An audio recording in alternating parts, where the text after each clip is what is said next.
foreign military sales, and I know this will continue under your leadership.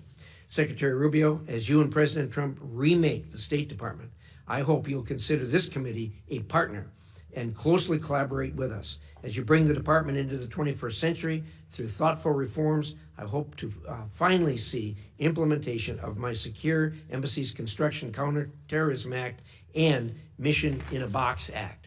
These laws will help build new embassies easier, faster, and more cost effectively, consequently freeing our personnel to conduct diplomacy abroad that advances American interests while better positioning the U.S. government to outcompete adversaries like China.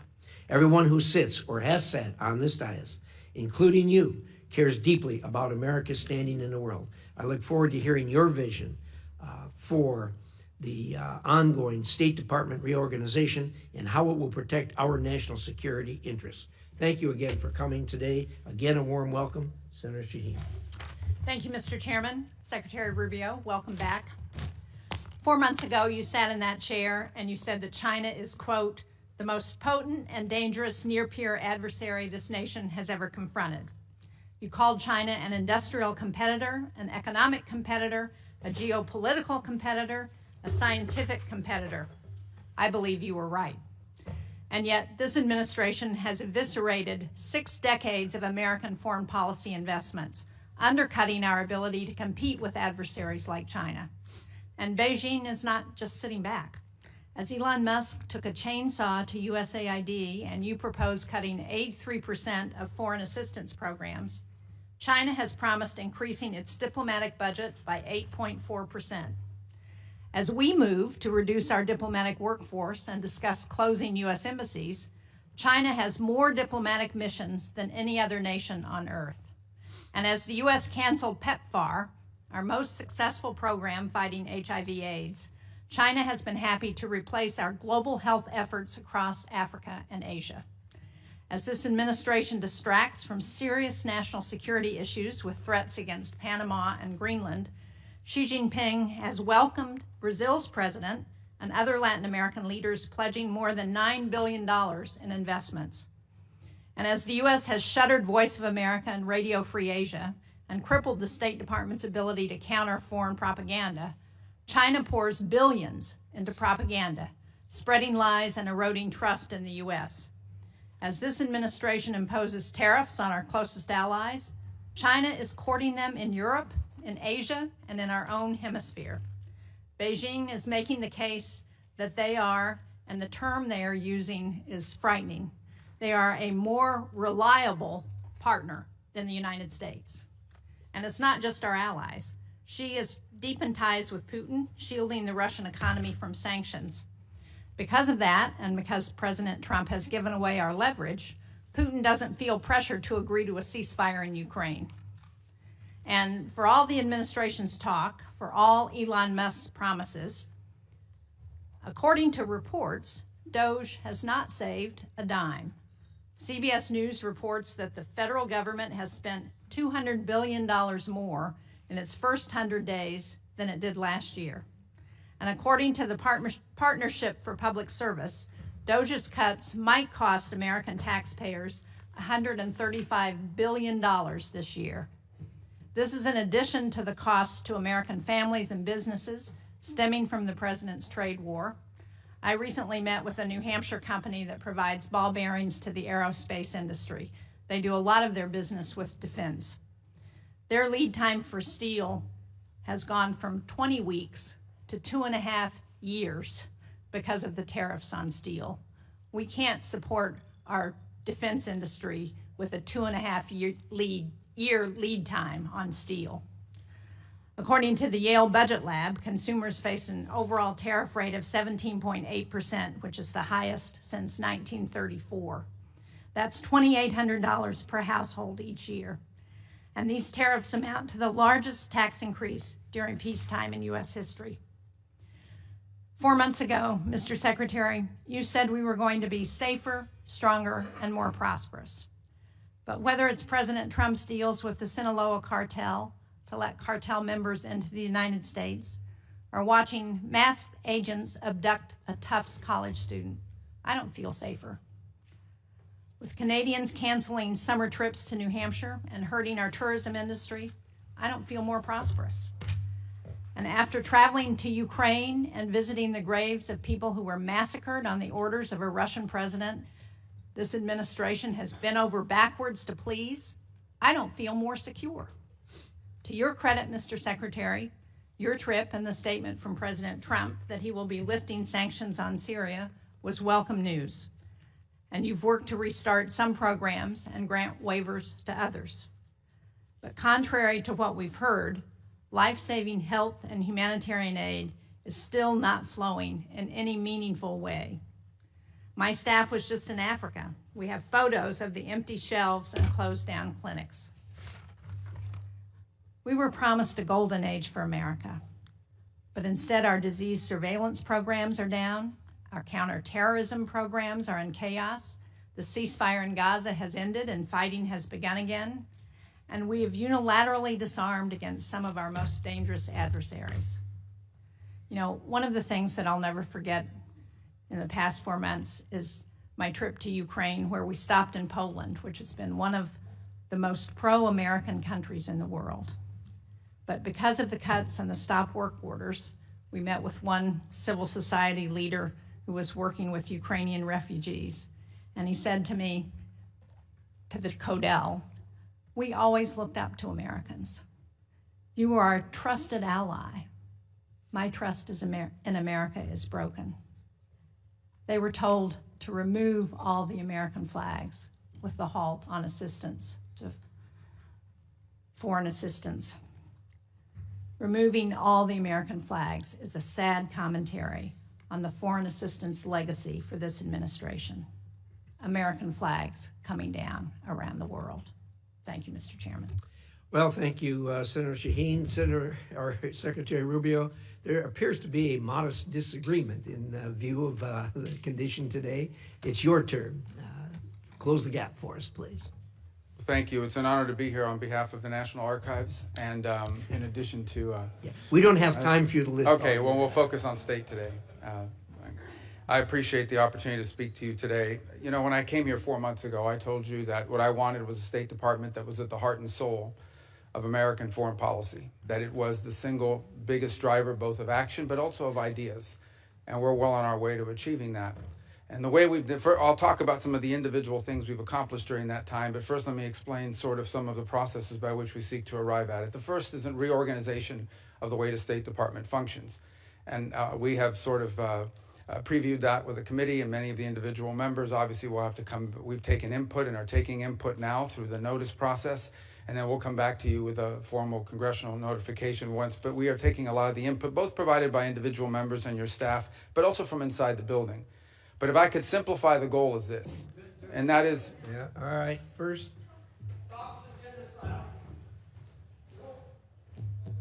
Carry on.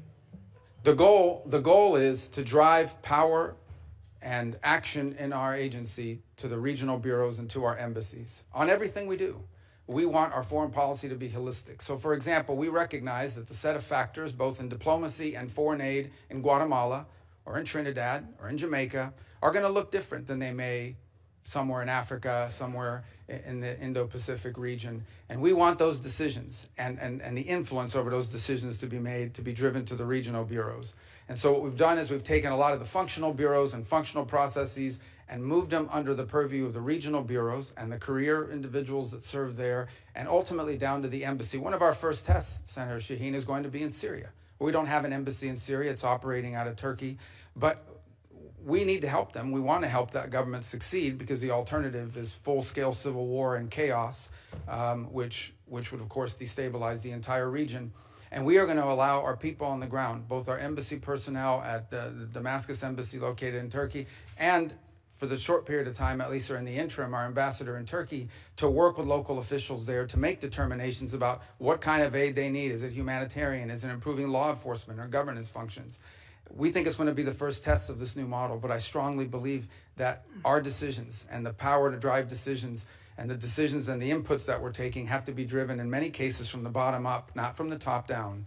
and is focused on the fact that there is unique sets of factors in individual parts of the world that require different priorities and attention. And ultimately, foreign policy, mature foreign policy, requires a balancing of interests. That's just a fact. Okay, our human rights agenda is going to look different in certain parts of the world than it will in others. That doesn't mean that we as a people have abandoned it. That means that in a world where you need to conduct real foreign policy in a mature and structured way, there are ways you're going to have to balance all these.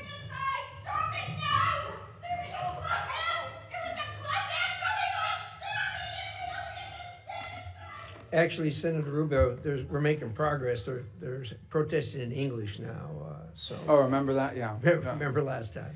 So we have to understand, and that's why we think it's so important that our regional bureaus be at the core and at the heart of everything we do. And so we feel good about that part of it.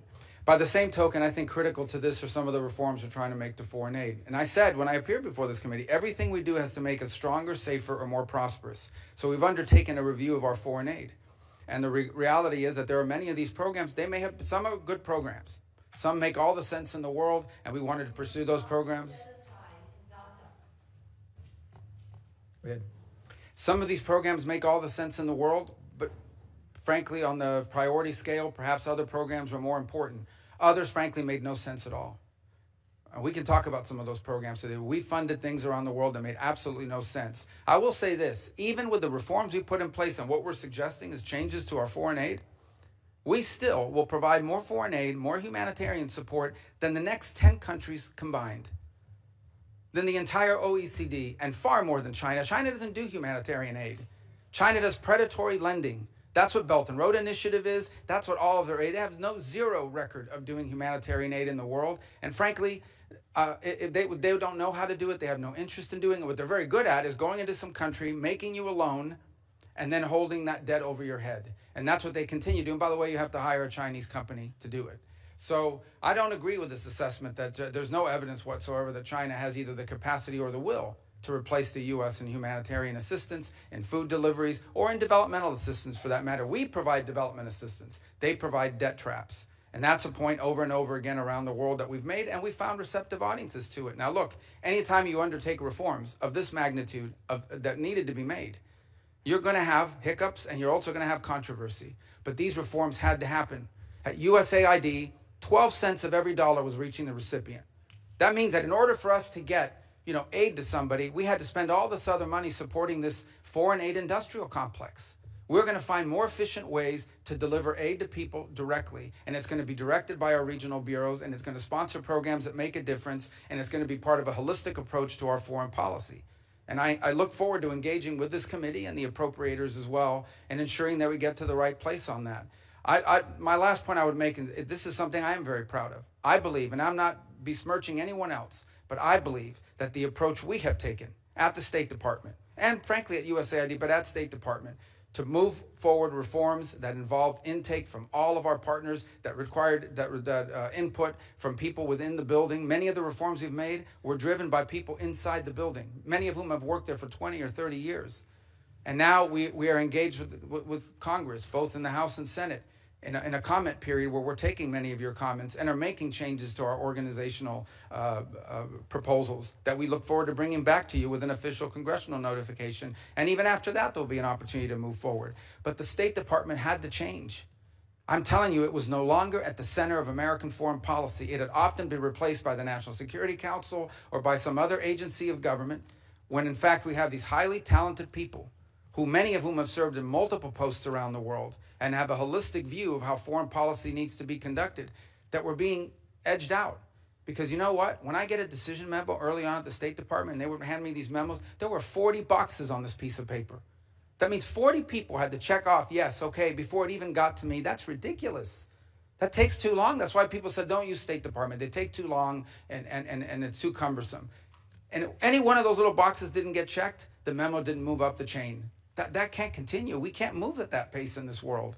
Events happen quickly, and we have to be able to move at the pace of relevance. And so I hope to work with you in a productive way to make that possible. You're not going to like all the changes, but I want you to know what the intent of the changes are. It is not to dismantle American foreign policy, and it is not to withdraw us from the world. Because I just hit 18 countries in 18 weeks. That doesn't sound like much of a withdrawal. And I see some of these foreign ministers, including individuals from Ukraine, more than I've seen my own children. And I talk to them at least 3 times a week. We are engaged in the world, but we're going to be engaged in a world that makes sense and that's smart. And that isn't about saving money. It is about ensuring that we are delivering to our people what they deserve, a foreign policy that makes America stronger, safer, and more prosperous. Thank you. Thank you, Senator Rubio. We're going to do a round of questions. We'll go 7 minutes since we have a secretary here. And I'm going to start. One of the things that you mentioned, and admittedly, what we're dealing with here is a large number of subjects. I want to focus on one that Senator Shaheen and I have worked together on, and that's the Syria matter. Thank you and the President for suspending or lifting the sanctions on Syria. I think the next step, and I think you agree with us that both Syria and Lebanon are opportunities for us. And we need to explore the opportunities with a careful eye on what's going on to make sure it stays on track. I think the next step, as far as I'm concerned, as far as moving Syria forward, is getting personnel on the ground there. And you and I talked about the possibility of opening the embassy. And I understand that this isn't a classified setting, but can you maybe describe for us the challenges of opening the embassy, why we haven't done it to this point, staying within the bounds of the Yeah, well, it's entirely driven by security concerns. By the way, it's not the transitional authorities. We don't think they would harm us, but there are other elements on the ground in Syria that we have to be able to protect our important people. point. And there are the ability, you don't just have to be able to get people in, you have to be able to get people out. We have all kinds of requirements that are there for a reason. If someone is hurt, do you have a medical evacuation plan? Can you secure a facility from an attack from an armed group, many of whom are still running loose in the country, unfortunately? It's one of the fundamental challenges the transitional authority is facing. On the broader point of Syria, I would say when Syria, if you look at the history of the region, when Syria is unstable, the region becomes unstable. And this has certainly been true after the Arab Spring led to the Assad rebellion against Assad, and that really destabilized the entire region. And then it turned Syria, frankly, into a playground for jihadist groups, including ISIS and others that used it to operate and to destabilize their partners. So you have this change in December.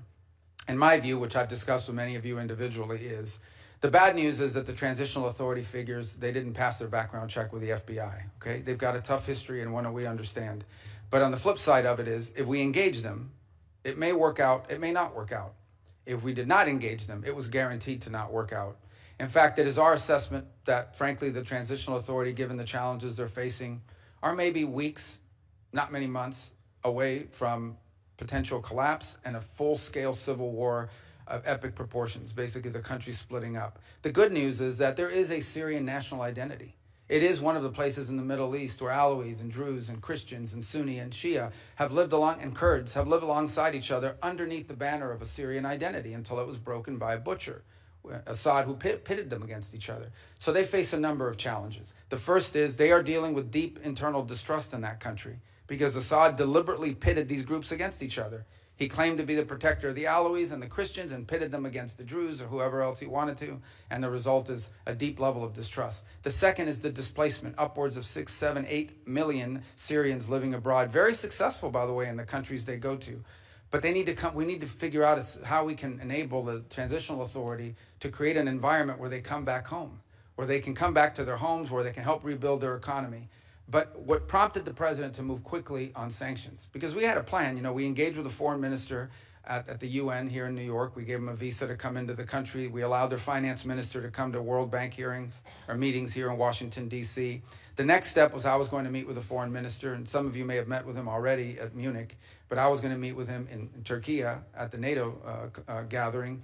But the president had an opportunity to meet with al-Shara, and frankly, he made a bold decision. I'll do it. I'll meet with them under the Saudis and the Turks that encourage that. And the rationale and the reason is we need to, right now, the most important thing is that partnering nations, the nations in the region want to get aid in, want to start helping them, and they can't because they're afraid of our sanctions. So they don't. The lifting of the sanctions, its most immediate impact will be to allow neighboring countries to begin to assist the transitional authority to build governance mechanisms that allow them to actually establish a government, unify the armed forces under one banner and the like. But I want to be frank, that won't be enough. With the Caesar Act, we can issue waivers. But these waivers, because of expirations on them, are not going to attract the kind of foreign investment. Ultimately, there's going to have to be something done congressionally or more comprehensively to ensure that if the right steps are taken, we can create an environment for private sector growth that begins to provide economic opportunity to the people of Syria. But one last point I would make is the outcome in Syria will have a deep impact on what happens inside of Lebanon, because Lebanon too has been hurt by a combination of clashes at the border, but also they've had to assume responsibility for some of these Syrian refugees. We believe that, by the way. So the combination, if you think about a region, let's say 2 years from now, where Syria and Lebanon are stable, that opens up incredible opportunities around the region for all kinds of peace and security and the end of conflicts and wars. Obviously, this is a big task. It's big picture thinking, but it's a historic opportunity and one that we are obligated to try to explore and see if we can make it work. Thank you. I appreciate that, and I think we're in full agreement with this, and it is a conundrum as far as the sanctions are concerned. We've got the 6 months, but as you say, the future. It's hard to predict the future since it hasn't happened yet, as Yogi Berra used to say. And there are real issues and risks in the future. We can take it a step at a time. You issued a visa to the foreign minister. Senator Shaheen and I met with the foreign minister in Munich. You issued him a visa to come to New York, which was important to meet with other heads of state. Do you have the ability to do that for the president also? Sure. I mean, we could, and there may be an opportunity to do that come the General Assembly of the United Nations. Yeah, probably will be, and I think that's important. Let me, we do hear a lot of complaining and renting of garments over cuts here and there on our foreign assistance, but the number you laid out is absolutely stunning. That the United States contributes more to foreign aid than the next 10 countries put together. I mean, that's an absolutely stunning number. So I guess what you're telling us before we feel too guilty about it, that we need to look around and compliment ourselves for what we are actually doing and have been doing for a long time. Fair statement? Yeah, there's no doubt. And we want to do it in a smarter, more targeted way. Yeah. Lastly, let me give you a minute on PEPFAR. People talk a lot about the cutting in PEPFAR. And I think virtually everyone here supports PEPFAR. But you've done some things to it to make it better. Can you give us a short dissertation on that? Very short, please. 85% of PEPFAR is functional right now. I know there was some hiccups on the payment systems, not the waivers, the payment systems, because it goes to Treasury. Treasury has to push the money out. And there were some hiccups, which I acknowledged in conversations with many of you, but we have fixed that program and the money's flowing. So 85% of PEPFAR is functioning and is operating. There was reduction in about 15% of or individual pieces of the program, but PEPFAR today stands at 85% of functionality. And when I hear these stories about, well, the money's like, we're moving money out of the building every single day, 20 million one day, 35 million the other. I mean, money is moving out the door. It's going to somebody. Some of it is going to pay for work that was conducted in December, January, February before the freeze. So we are paying back invoices on some of them. But most of it, a lot of it, is going towards ongoing programmatic activities that are approved and that we've either through a waiver and or approval process are moving forward on. Thank you. Appreciate that. Senator Shaheen. Thank you, Mr. Secretary. I have a number of questions, but I first want to go back to what you had to say about China, because I agree that their efforts are predatory. But I think somebody may be missing what they are doing in response to our ceasing of foreign assistance in places. And Mr. Chairman, for the record, I'd like to submit this fact sheet. The PRC supporting international assistance is U.S. withdraws. It's dated April 29th.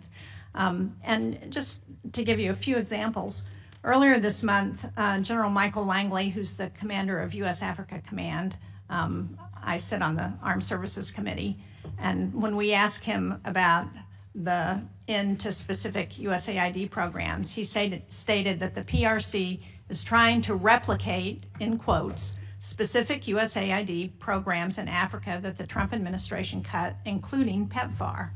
And I mean, there are several pages of these examples. Another one is in Cambodia. After the U.S. terminated $2 million in demining programming in Cambodia, the PRC immediately announced $4.4 million to expand its own demining programs. The PRC also recently stepped in to fund child literacy and nutrition programs previously supported by USAID. So we can pretend that China is not doing these things and picking up and promoting themselves as a reliable partner when the United States is not. But we have specific examples that show where this is happening. But I want to move to Ukraine because we heard the conversation that the president had with Vladimir Putin, the phone conversation where Putin didn't agree to any meaningful negotiation that would end this war in Ukraine. As President Trump has admitted, Vladimir Putin is taking him for a ride. Now, we have a bipartisan bill in the Senate that's led by Lindsey Graham. It has 80 sponsors. I understand that the House members are ready to take this up on a discharge petition if we pass it out of the Senate. How much longer until we rein Putin in? And are you prepared to support that sanctions bill that Graham and Blumenthal and 78 other members of the Senate support? Well, let me answer your last question first, and that is about the bill. We obviously can't control what Congress does, and we've told the Russians this. Not now, 6-8 weeks ago. I believe, Senator Shaheen, you were involved in a conversation that made it clear to the Russians what would happen if there was no progress made. And that's been repeated multiple times. I would also make this point, and it's important. Every single sanction, not one sanction has been lifted on the Russians. Every single sanction that was in place under the previous administration remains in place. So this idea we've given up leverage, well, the only we have the same leverage today we had under the previous administration.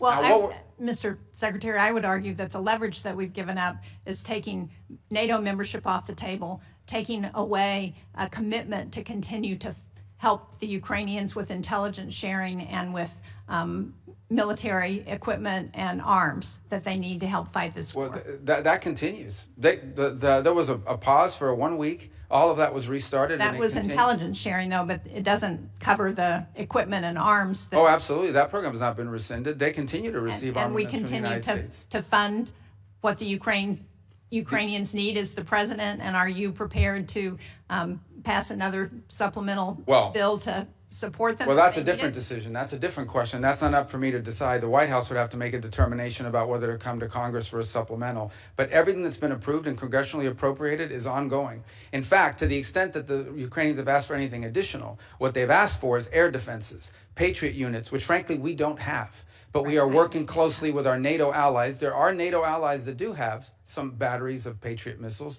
that they could provide or transfer over to the Ukrainians to defend, for example, the airspace of Kyiv and other places. And we've been encouraging in that front and working alongside our partners there to get deliveries of some of these systems. As you can imagine, none of these countries want to give up their Patriot systems either. But we can't make them fast enough. And part of the challenge we have in Ukraine is that munitions are being expended substantially faster than the ability of the broader West, not just us, but the West, to produce them. Now, that said, on the issue of Ukraine, here's what we can all agree on. There is no military solution to this crisis. Right. It will have to end in a negotiated settlement. And the fundamental challenge we have in Ukraine is this. Russia wants what they do not currently have and are not entitled to, and Ukraine wants what they cannot regain militarily. And that's been the crux of the challenge.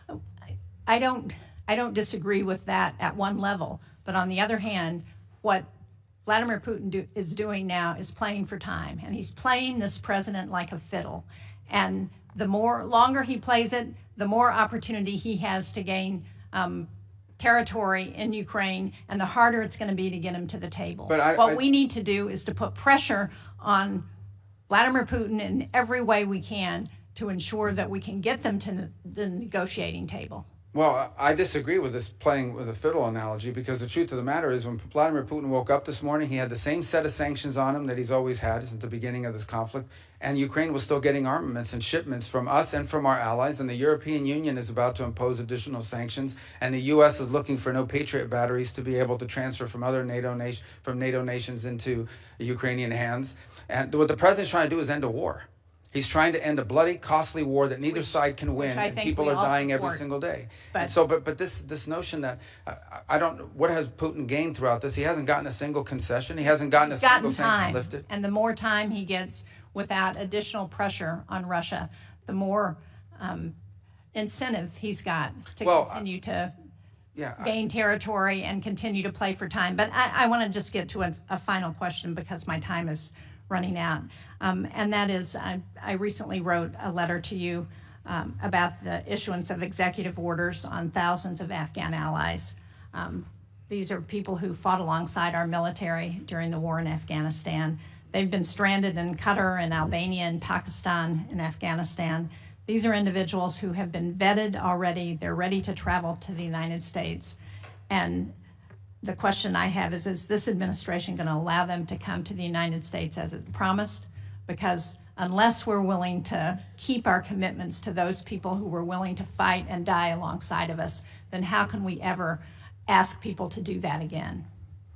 Yeah, a couple points. Some of those are I think the issues that is getting mixed up here is whether we are going to pay for them to fly to the United States once a visa is issued, or whether they have to find their own transportation to the U.S. So there's two separate topics: our payment to move people forward, but also the issuance of the visas. And when that is still going through an internal review as to who is going to be allowed in, there's been a review of the vetting process that's been used. Frankly, there have been some errors found in the previous vetting process that we're concerned about. And I'm separating out from that audience people who we have closely vetted because we've been working alongside them for many years with regards to their service alongside our intelligence forces or special operators on the ground from the broader. Remember, they're also bringing dependents with them. And so there were some concerns early on about freezing or slowing down this program until we could determine whether we were properly vetting people to come towards the United States. And that process is ongoing, and I think we'll have more concrete answers for you, which I know is not satisfactory at this moment, but we've obviously had a lot going on. But this is something that we've heard a lot from both our DoD partners and others in the intelligence community, and we're working to make progress on that. I'm out of time, but just to clarify, on last week, Secretary Noem announced that temporary protected status, which I understand is not exactly the same, but for over 8,000 Afghans would end on July 12th. Many of those people are people, again, who fought and died alongside of our men and women in the military. And for us to send them back to sure death at the hands of the Taliban is just not what they were promised when they agreed to fight with us. Thank you, Mr. Chairman. Thank you, Senator Shaheen. Senator Ricketts. Thank you, Mr. Chairman. Secretary Rubio, welcome. The United States is at its most dangerous time in our history since World War II. And we know, we can see what Russia's done in Europe. We know the increasing aggression of communist China, Iran, North Korea. I want to hit upon Iran real quickly here. As this is a theocracy that's got brutal mullahs and a corrupt military. They chant death to America, death to Israel. You've had 4 rounds of negotiations with them so far, and I think you framed it best when you said earlier this month they have to walk away from sponsoring terrorists, they have to walk away from helping Houthis, they have to walk away from building long-range missiles that have no purpose to exist other than having nuclear weapons, and they have to walk away from enrichment. That was your quote earlier. And that enrichment is particularly important, as you've stated, and Steve Witkoff reemphasized over the weekend, the ability to enrich at 3.67% for a civilian program. It only takes a few weeks to get to 90% for a military-grade weapon. Now, what I'd like you to just talk about real briefly is, what are you thinking about when you say they've got to get rid of their nuclear program, they've got to have complete disarmament? Is it still the policy that they cannot be allowed to enrich at all in Iran?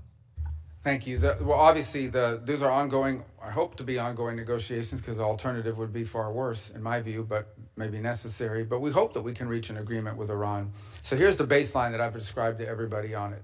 If what Iran wants is a civil nuclear program, energy, the ability to develop nuclear energy, there's a model for that multiple countries around the world currently follow. And that allows them to build reactors and then bring in enriched material and use it to generate electricity. And that's a model that will be available to Iran potentially if they choose to take it. If, on the other hand, they want to retain enrichment capability. And I just described this because if anyone's watching this or in the future, this can get a little complex. All of you understand it, but for the general public, it's important when you get into the details of this. Once you know how to enrich at any level, all you need is time to be able to enrich at a higher level. And they've already proven the ability to enrich at a higher level. In fact, they have and are doing so now. In fact, their legislative branch passed a law requiring them to break JCPOA and enrich way beyond, almost well beyond 60%.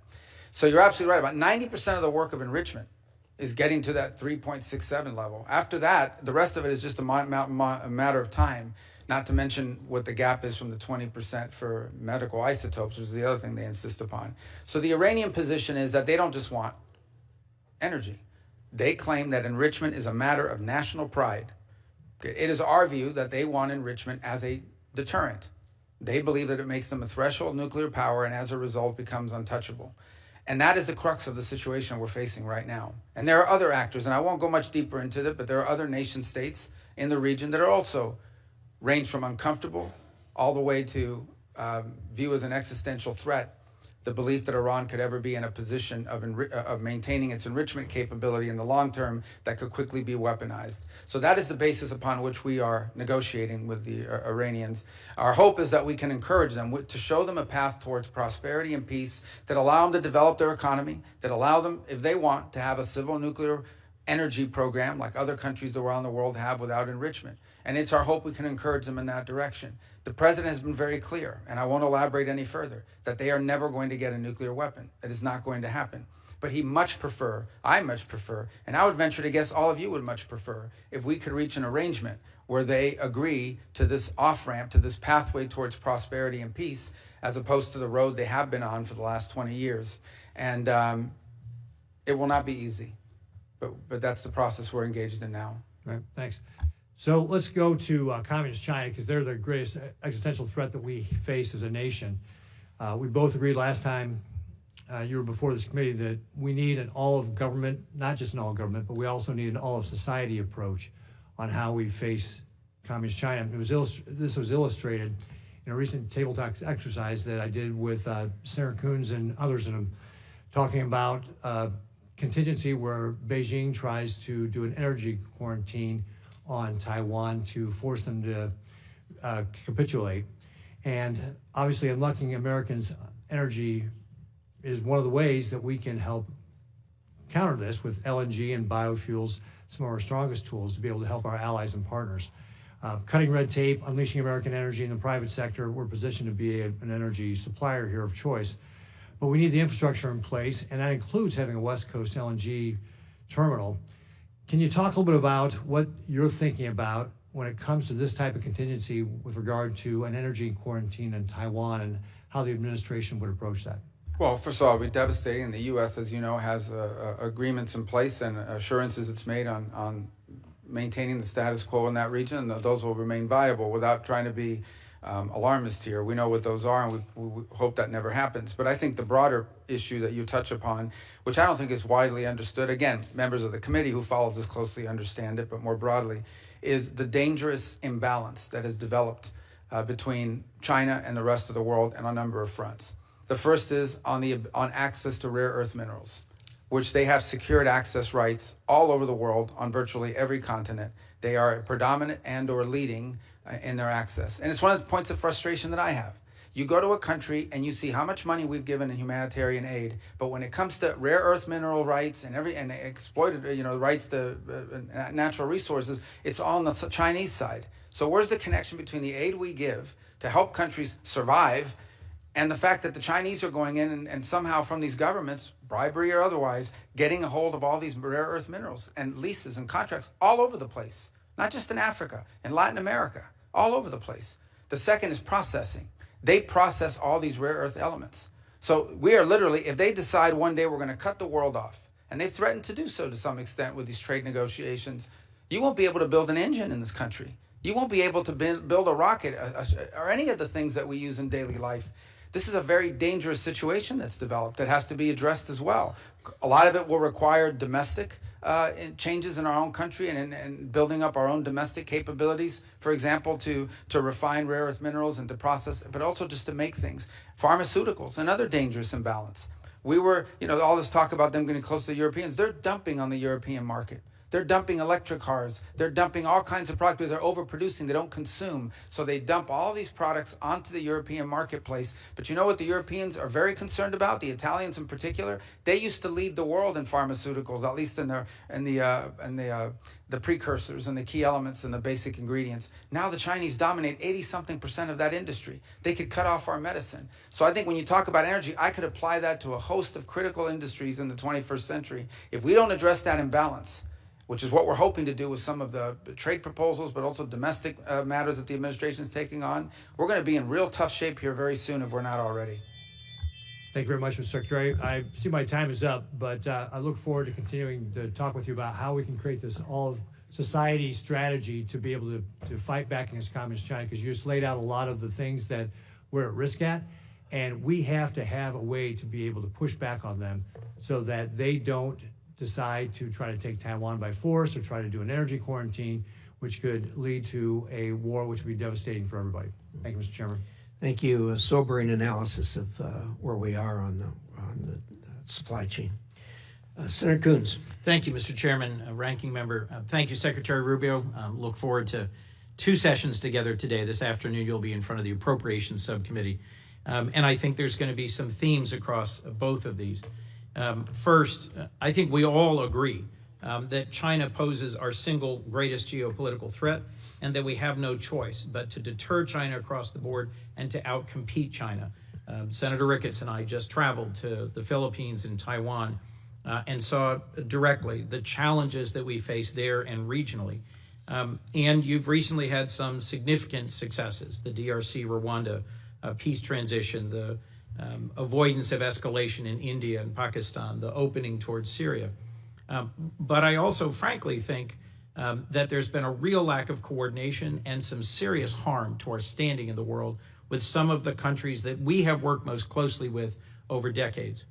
The DOGE-driven, abrupt, and largely illegal cancellation of billions of dollars of contracts for humanitarian relief and aid, and the disrespect and the dismissal of thousands of AID staff and our NGO partners stands in sharp contrast to the state reorganization process you just presented on in your following.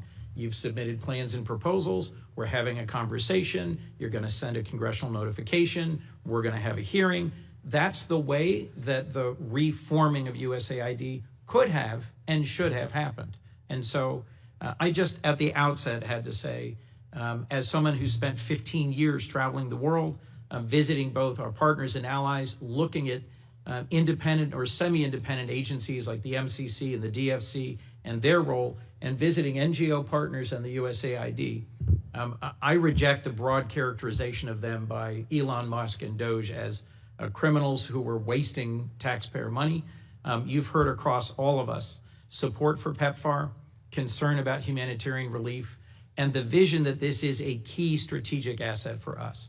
It's my hope that we'll work together to actually make real a more effective, focused, and sustainable foreign aid component to what STAY does, and sustaining organizations that we help build together, like the MCC, the DFC, and the Global Fragility Act. So let me turn to this for a moment. My colleague, Senator Shaheen, made reference to places in the world where the CCP and the PRC have stepped forward.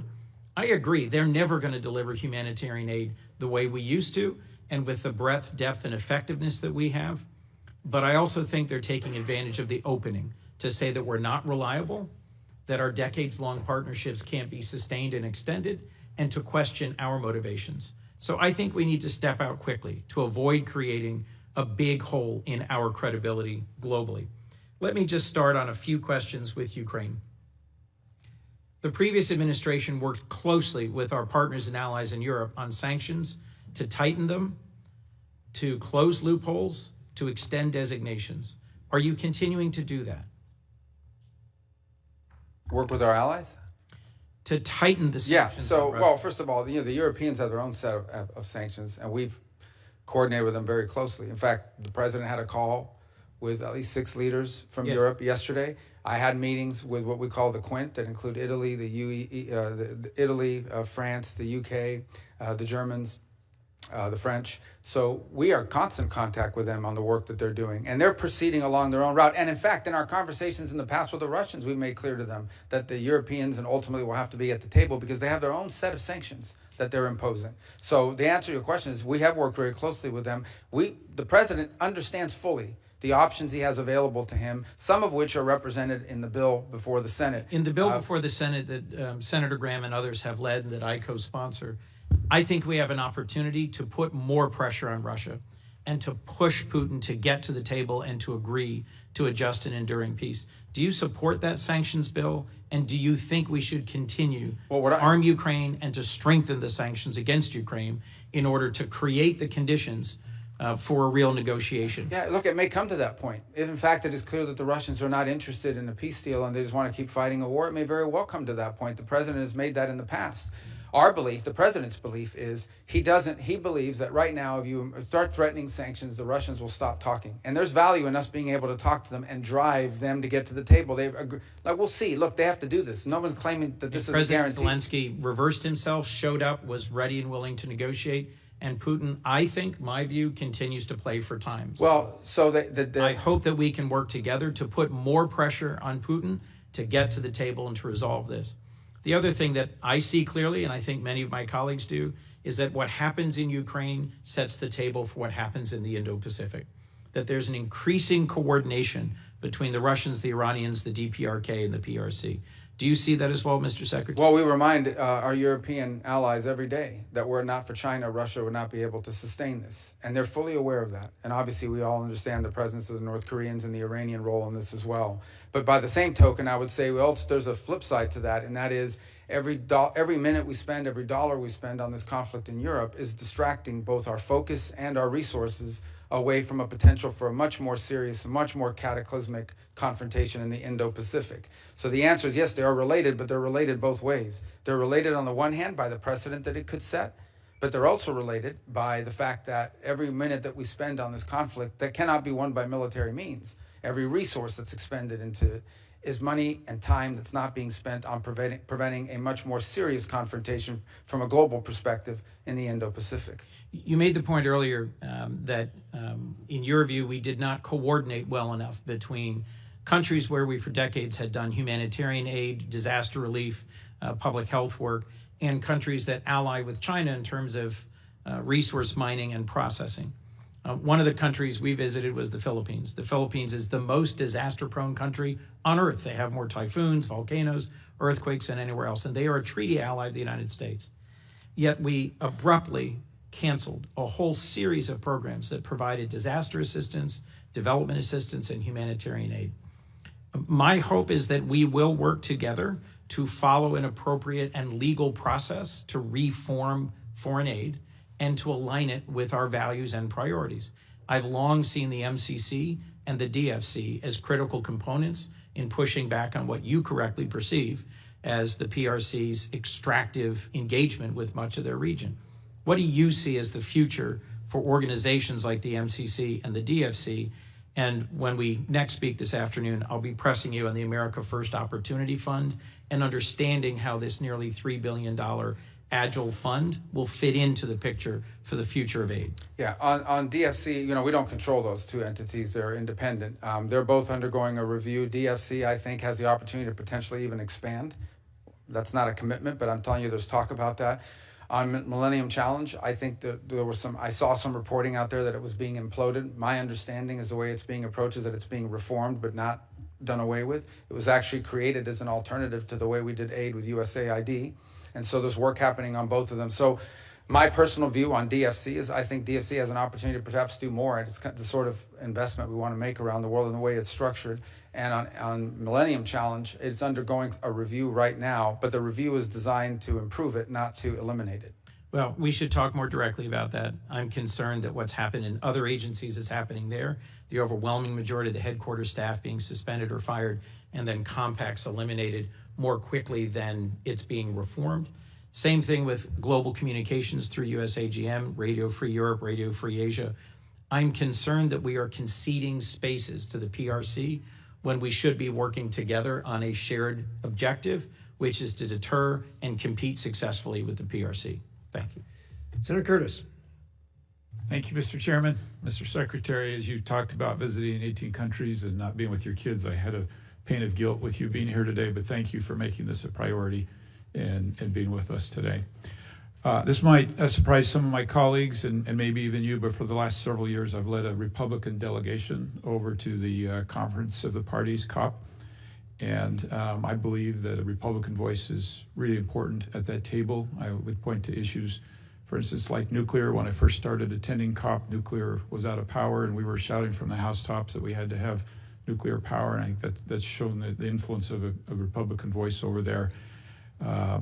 Your agency has done, and I applaud, a lot of reduction in cost cutting. Part of that's been the State Department's Office of Global Change, which would normally handle the COP arrangements. I'm wondering who we would work with, and if you've given any thought of who we can coordinate to make sure the U.S. and that we have a good presence over there in Brazil. Yeah, so that'll be rolled into our Economics Bureau in the restructure. And I think on the energy front, it's actually going to be at the forefront of foreign policy for the next 100 years. One of the reasons why just AI alone and AI development alone is going to put a strain on the amount of energy that it's going to take to produce AI and AI-driven innovations will. We just don't produce enough global energy to meet it. And so it's going to provide two things: the strategic opportunities for nations that can deliver cost-efficient energy and in a sufficient volume. It's going to become an enormous opportunity for these countries to be leaders in the AI space. But the other is it's going to put a strain on everybody else because it's going to use up those energy resources. So we need to be at the table to have conversations about how, not just what our role in energy is, but how we help invest or partner with countries that have a supply of energy. So as an example, Paraguay has a hydroelectric plant right now, and they were in a long-term deal with Brazil where they sold them 50% of the energy being produced. That deal is now expired. They're trying to figure out what to do with the 50% of electricity generated by hydropower that is no longer going to be going to Brazil. And they can't put that in a tank and ship it overseas. So someone, if they're smart, is going to go down to Paraguay and open up an AI facility. Guyana has just made extraordinary discoveries on natural gas and oil. This is a country that's going to become incredibly rich very quickly and has an opportunity to both invest that wealth to develop their society, but also become a platform for other industries that could help strengthen the region. For the sake of time, I just would love to work with the State Department on that, make sure we have a good presence for that message. I also believe the United States can carry a message that you don't have to give up affordability, you don't have to give up reliability, and we can also be clean. I think that's a really strong message for us. Foreign assistance has been talked about a lot today, and I'd like to just point out that there are a number of philanthropic entities in Utah. We have the Church of Jesus Christ of Latter-day Saints who are really ready to stand up and go to work. I know Catholic Charities, there's many like that, and just want to make sure you're factoring those into kind of your rebuild and restructure. I know there are a lot of people like that ready to jump in and be part of this. Absolutely. And just to go back on foreign aid for a moment, we're going to be doing foreign aid. We're going to be doing humanitarian relief, disaster relief. We're going to be doing all the things we've done before, maybe not some of the same projects, but we're going to be doing all of it. The difference is it's going to be coordinated out of the umbrella of the State Department, and it's going to be part of a cohesive, coherent foreign policy. And it's going to be driven by our embassies and our regional bureaus. So in the case of the Philippines, which was brought up a moment ago, we're going to rely not just on the region, the bureau here in Washington, but in our embassy on the ground to help us every single year construct what aid needs to be delivered, be it humanitarian or disaster relief or the like, to that country. And that's been missing, that sort of cohesive approach to how we treat foreign aid as a tool in our broader toolbox, as opposed to its own toolbox altogether. We want to make it part of our broader toolbox on foreign policy. Yeah, and I think my only footnote is, as we do that, let's keep in mind that many people are willing to participate and be part of this without a drag on the U.S. tax dollar that I think can complement the vision that you just laid. I've had the opportunity to work with you on the House side on some legislation and to some degree fill some of your big shoes here on Taiwan and Hong Kong. And I just wanted to touch on that briefly. I know Senator Ricketts brought up Taiwan with the recent implementation of more national security laws and the blockade-style drills around Taiwan. How can Congress better work with you and your department to support you and make sure we're doing everything that we can do? I mean, unfortunately, with Taiwan, I think with Hong Kong, as we've seen, is its autonomous stand. I think our law now reflects that is no longer real. It is basically an extension of, and I think one of the great examples of that is a company named Hutchison Ports, which is headquartered in Hong Kong. and they control two of the main facilities, the two main facilities on the Panama Canal. And everyone was saying, well, they're not a Chinese company. They're not Chinese. They're a private Hong Kong company. Well, when Hutchison Ports decided they were going to sell, all of a sudden the Chinese government's put all kinds of pressure on them, and it slowed down the deal. So how can it be if this company is an independent Hong Kong company, why do they care what the Chinese authorities think? Well, the reason is because they are under Chinese control and Chinese influence. And the fact they're headquartered in Hong Kong is no longer a protection from that. So I think it's important for us to understand Hong Kong cannot become a place where China can evade, be it sanctions or restrictions, by simply hiding behind some company who has an address there. It is sadly, tragically, and unfortunately, fully under the control, for national security perspectives, of authorities in Beijing. And sadly, as part of that, has lost all of the values that were in Hong Kong before, of a free press, of free people.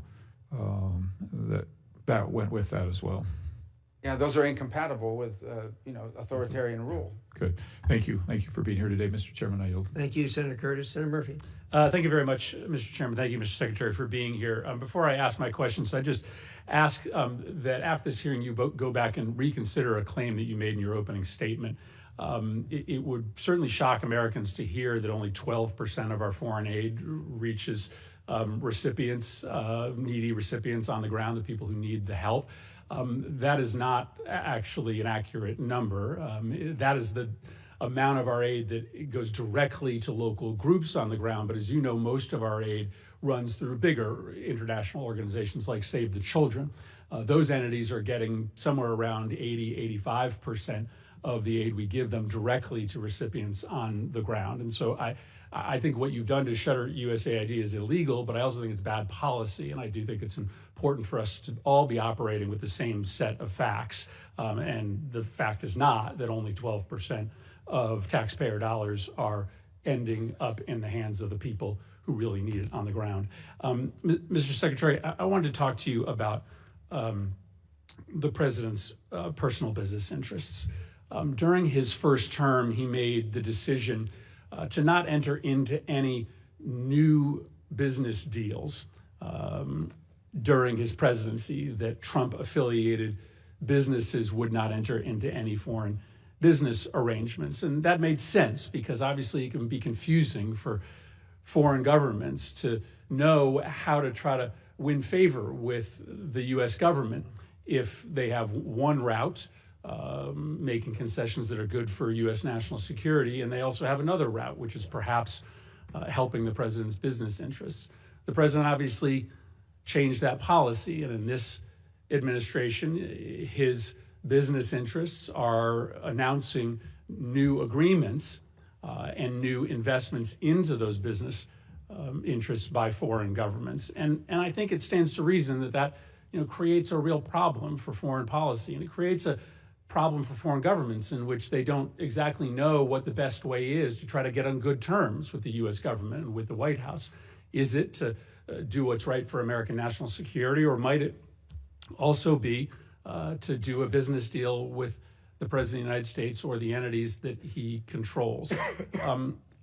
Just to clarify, when the President's businesses are engaged in negotiations, for instance, with the UAE on their stablecoin business, there was this big investment announced recently. You are not part of those negotiations. Those are being done by the president's family or those representing the president's business. I'm not aware the president's involved in managing any business. He's other than the presidency of the United States. His family is allowed to make business deals. They continue to operate the enterprises that his family ran.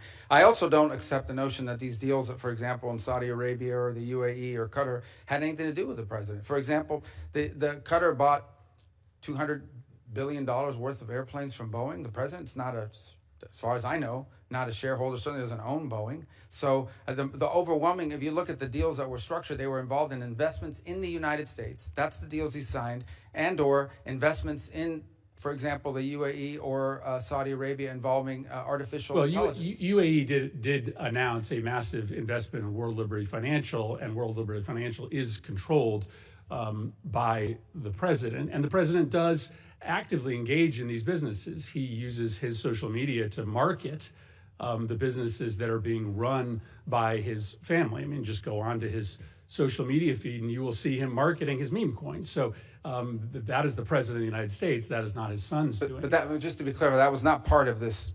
That was not an announcement as part of this trade visit that was conducted into the Middle East. Well, whether or not it was made during the time the president was there, there are obviously business deals being done between Trump entities and these countries. Let me ask you about the one that is probably most confusing to this committee, which is the planned gift of a plane to either the United States government or the president. Is it your understanding that this luxury plane that Qatar has offered the president, and the president has announced he is willing to accept, is a gift to the United States government, or is it a gift ultimately to the president himself that he can use in his library? Well, you'd have to talk to the Department of Defense, because this is a replacement or at least a temporary bridge plane for Air Force One, the new Air Force One, which is way off its delivery schedule. And so that would have to be with the Air Force. They operate Air Force One. My understanding of it basically has been from the very beginning that this is a plane that was identified after talking to Boeing about what other planes around the world would fit the bill that are out there that could be used now. They identified the ones the Qataris had as an opportunity for one, and as a result, or the UAE had that as opportunity for one, and that's how that. And it's not your understanding that the plane ultimately will belong to the president or to the president's library after. Well, I'm not involved at that level of it. I've never heard that before. What I've heard is that plane will replace Air Force One, which is an Air Force plane.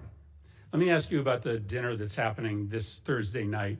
The president has offered access to him to the 200 top purchasers of his meme coin. Reports are that maybe about half or more of those individuals who will be meeting with him, many in a VIP reception, are foreigners.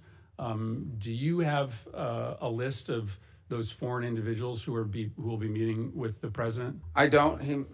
I don't know anything about. I didn't even know there was a dinner on Thursday night, so I'm not sure what you're referring to. So you don't know whether any of the foreign individuals who are going to be meeting with the president this Thursday night, for instance, are on our list of sanctioned individuals, or whether any of those individuals have connections to, let's say, terrorist organizations abroad? Well, I think if they had terrorist links, the Department of Homeland Security probably would not have allowed them into the country. But I don't even know there is a dinner on Thursday. You're asking me about something I don't know about. Well, but listen, this is a dinner that the president is having. It is likely going to involve some very significant foreign interests. You have to be pretty wealthy in order to be able to get inside this dinner. Isn't that a relevant question for the Secretary of State? Yeah, I'm not the social Which foreign secretary, interests are going to be speaking to the president? I mean, it's kind of naive to believe that they aren't going to be in that room talking about national security matters. Well, I don't think that that's the case at all, because I would be aware if it was the case. The truth of the matter is I interact with government officials and others in governments of other countries. That's what I'll tell you, you're asking me about a dinner I don't know anything about. I can't answer you because I don't know anything about this dinner. It's the first I heard of it. Like I said, I don't keep the president's social schedule. It's not on my phone. It's not in my pocket. I don't even know. I can't comment on a dinner I know nothing about. Yeah, I think that represents a real problem for this committee, because there is clearly a way around the State Department for foreign individuals of significant influence and wealth to be able to directly lobby the president of the United States. But I don't think your that's answer fair. is that you don't know this is happening. Well, I don't know that there's that a dinner. in and of itself is. I don't know that there's a dinner, and I don't know what the guest list is, but I can tell you I've run into the president of FIFA from the World Cup. He's here all the time. I see him. He's a private individual. It's not a government entity, and he's met with the president and is friendly with the president. He doesn't have to go through me to meet with the president. The president has relationships and friends and people he's known for a long time. Some of them are foreigners. That's not unusual. Yeah, but you're asking me about a known for specific long dinner time. and implying nefarious impact. I can't comment on a meeting on with a the dinner. president. I think you should probably endeavor to get your hands on the list to make sure that there aren't individuals there who are perhaps contravening national security interests that the I don't Department think of I don't State have any is concern about that. prioritizing. Ultimately, I don't have any concern that the president having dinner with someone is going to contravene the national security of the United States. Thank you, Mr. Chairman. Thank you, Senator King. Thank you, Mr. Chair. Thank you, Mr. Secretary. In response to an earlier question, you sort of posed a question back. What is one thing that has happened during the Trump administration that has strengthened Vladimir Putin's hand in Ukraine, mentioning that the sanctions were still in place? I just would like to introduce for the record an article dated February 28 from NBC News titled "State Department Terminates U.S. Support of Ukraine Energy Grid Restoration." That'll be entered in the record. I was in Ukraine the day after the Palm Sunday bombing in Sumy and spoke to USAID staffers who'd all been riffed. They're going to be laid off either in the middle of summer or early September. I'm aware that that's subject to litigation, but they talked about the fact that the grant cancellation canceled a grant that USAID had in place, hundreds of millions of dollars, that has been used repeatedly to restore the Ukrainian energy grid after attacks by Russians. I could give other examples. That is the one that is most present on my mind since I was just there. Mr. Secretary, I want to ask you about the program. It's the United States Refugee Assistance Program, and this is a program that state is the manager of, but together with other cabinet secretariats, DHS and HHS, state plays the lead management role, and it is how to manage the U.S. refugee assistance programs in tandem with contractors who help the United States on that. By an executive order on the first day of his presidency, President Trump paused all refugee programs and has canceled contracts to the agencies like the U.S. Catholic Church or Lutheran Refugee Services or HIAS or Church World Services who've been resettling refugees. Those programs are paused. There's litigation about it, but as far as I know, the United States is not, or the administration has not withdrawn the executive order. So there's essentially from this administration no refugee programs for anyone except. In early February, the president announced a special refugee program for Afrikaner farmers, justified A, by some concerns about South African foreign policy, but B, a claim that these were persecuted individuals. So right now, the U.S. refugee program allows a special program for Afrikaner farmers, the first group of whom arrived at Dulles Airport in Virginia not long ago, while shutting off the refugee program for everyone else. Do you think Afrikaner farmers are the most persecuted group in the world? I think those 49 people that came certainly felt they were persecuted, and they passed every sort of check mark that had to be checked off in terms of meeting the requirements for that. They live in a country where farms are taken and land is taken on a racial basis. Okay. Do you think they're more persecuted than Uyghurs or Rohingyas, or more persecuted than political dissidents in Cuba or Venezuela or Nicaragua, or more persecuted than those who would be threatened should they be returned to Afghanistan by violence by the Taliban? Well, the problem we face there is the volume problem, okay? If you look at all the persecuted people of the world, it's millions of people. They can't all come here.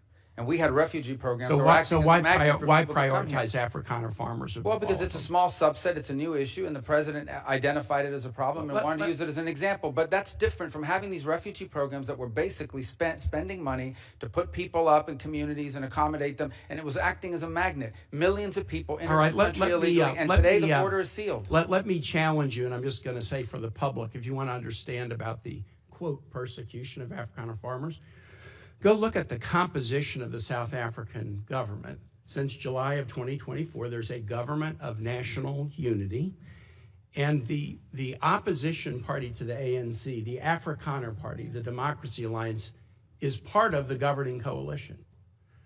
They joined the governing coalition a year ago, and the leader of that party was given the remit of Agriculture Minister, John Steenhuisen. He is the leader of the former Afrikaner Party, still widely representing Afrikaners. He is the Minister of Agriculture in South Africa right now. I assert that this claim that there's persecution of Afrikaner farmers is completely specious. Are you aware ever during the apartheid era in South Africa did the United States establish a special program to allow South African blacks who were treated as second-class citizens in the apartheid program a special program that they could claim refugee status in the United States? No, because I was probably in 9th grade or 8th grade at the time. Well, then I don't expect you to know. I'll just tell you, never has there been a special program for Africans to come in as refugees to the United States. We've allowed special programs for people being persecuted for their religion, Soviet-era Jews. We've allowed special programs for people fleeing from communism, Cuba, Vietnam, the Soviet Union. We've never allowed a special program to allow Africans into the United States in an expedited refugee status until now. Afrikaner farmers living in a nation governed by a government of national unity that includes the main Afrikaner party. And actually, an even more right-wing Afrikaner party is also included in the coalition government. Now, would you agree with me, Mr. Secretary, that if we're interpreting the statutory phrase, a well-justified fear of persecution, we should try to do that in an even-handed way? I think we should try to do that in the interest of the national security of the United States. So okay, I agree with you too. We should. Should we try to do it in an even-handed way? So for example, should we say, if you're persecuted on the grounds of your religion, we'll let you in if you're a Christian, but not if you're a Muslim? I think that the United States has a right to allow into this country and prioritize allowance of who they want to allow to come in. But I think but I'm going to ask you what. Yeah. So a well-justified fear of persecution. Yeah, they thought that their farms were don't being think burned that down and they means would be anything? killed. I think that's a pretty good justification for wanting to come. They're Okay. afraid for their lives. And should it be applied in an even-handed way? That's an easy. No, our foreign policy doesn't require even-handedness. It Well, wait, requires but prioritizing the the interest of the United States. phrase says you are entitled to entrance as a refugee if you demonstrate a well-justified fear of persecution. No, you're not entitled. So You're can you allowed. have a different standard based upon the color of somebody's skin? Would that be acceptable? Well, I'm not the one arguing that. Apparently, you are, because you don't No, like the fact that they're I'm white, just and that's why asking they're you to coming. say that that would be unacceptable. no, That I would say that seem the to United be a States- very easy The thing United to States say, has a right to pick and choose who they allow into the United even States. based on the color of somebody's skin. No one's. You're the one that's talking about the color of their skin, not me. These You're are people whose refusing to farms were being acknowledge burned that down it and they should were be killed because of the even-handed. color of their skin. Well, Not because I'm. they were-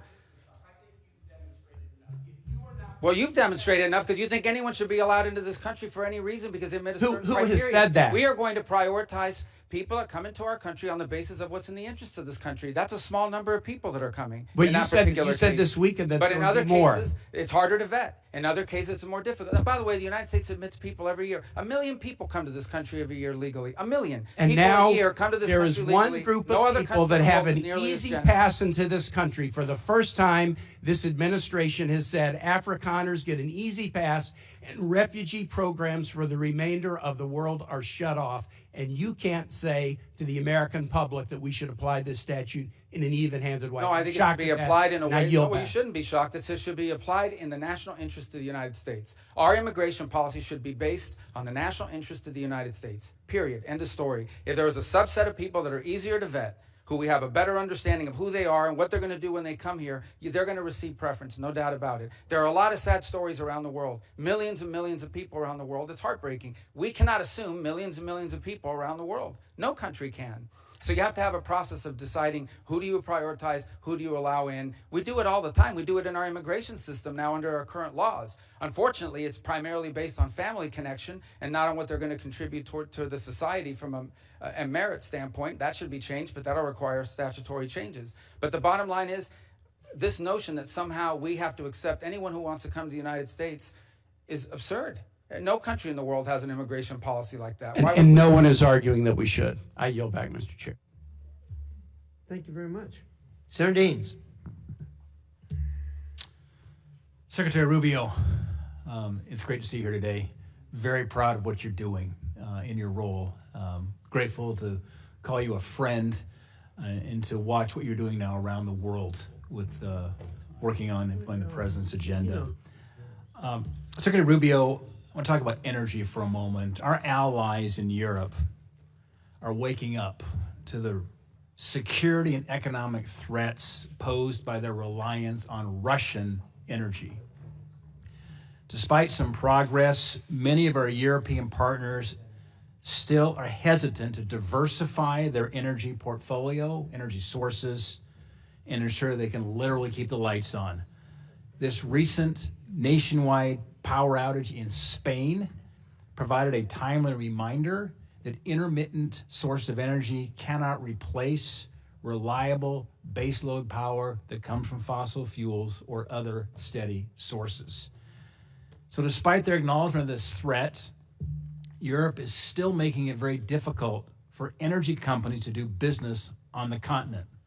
In fact, the European Commission promulgated regulations in the last year regarding ESG due diligence and methane emissions that will soon make it all but impossible due to these reporting requirements for major gas exporters to do business in Europe.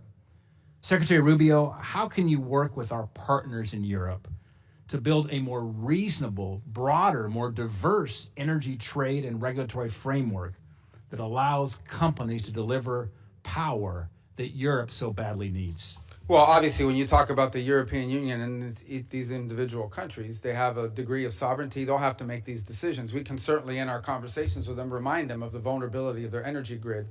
It is, I think, everyone's consensus belief that one of the factors that went into Vladimir Putin's decision to invade Ukraine is his belief that Europe was so dependent on him for energy that they would do nothing about it if he did it. And that turned out to be the case. Now you've seen some countries moving faster than others to diversify. For example, I believe on Saturday was the first delivery of U.S. LNG to Italy. They've opened up a terminal now to accept it. There are other countries that are looking. But obviously these things take time. But I think the case in point, if in fact that's what led to the collapse of the grid, and there was, by the way, a collapse today in their telecom system as well in Spain, is a reminder of the vulnerability of energy, the vulnerability for purposes of just conducting 21st century commerce and economics, but also vulnerability potentially to being used as a geopolitical weapon against you. So I sense that among many of our allies in Europe, particularly those on the eastern flank, there is a growing, and I would say not just awareness, but a growing fear of how vulnerable they are on energy, both to foreign actors and because of the strains that are going to be placed by AI and other new technologies on our energy grid in the years to come. Secretary Rubio, I want to shift gears for a moment and come back to a part of the world that doesn't get a lot of attention, but very strategically important, that's Central Asia. Think about Central Asia, the 5 countries, Kazakhstan, Kyrgyzstan, Uzbekistan, Turkmenistan, Tajikistan. When they wake up in the morning, they look north, they see Russia. They look to the east, they see China. They look south to Afghanistan. They look south and west to Iran. There is great potential that I don't believe is being utilized. An example of that is the lack of a trans-Caspian pipeline. You've got these 5 Central Asian countries, the Caspian Sea. 20 miles is all that's needed right now for an interconnector to basically connect Turkmenistan into Azerbaijan and then into the network the gas line pipeline, certainly throughout Europe. It's just 20 miles for that interconnector. Turkmenistan has the 5th largest reserves of natural gas in the world. Huge potential, and obviously with their neighbors of China and Russia and Iran, getting that gas out is a challenge, but there's a path forward through the Caspian Sea. Mr. Secretary, do you believe that completing that 20-mile Caspian interconnector would be in the best interest of the United States and our allies?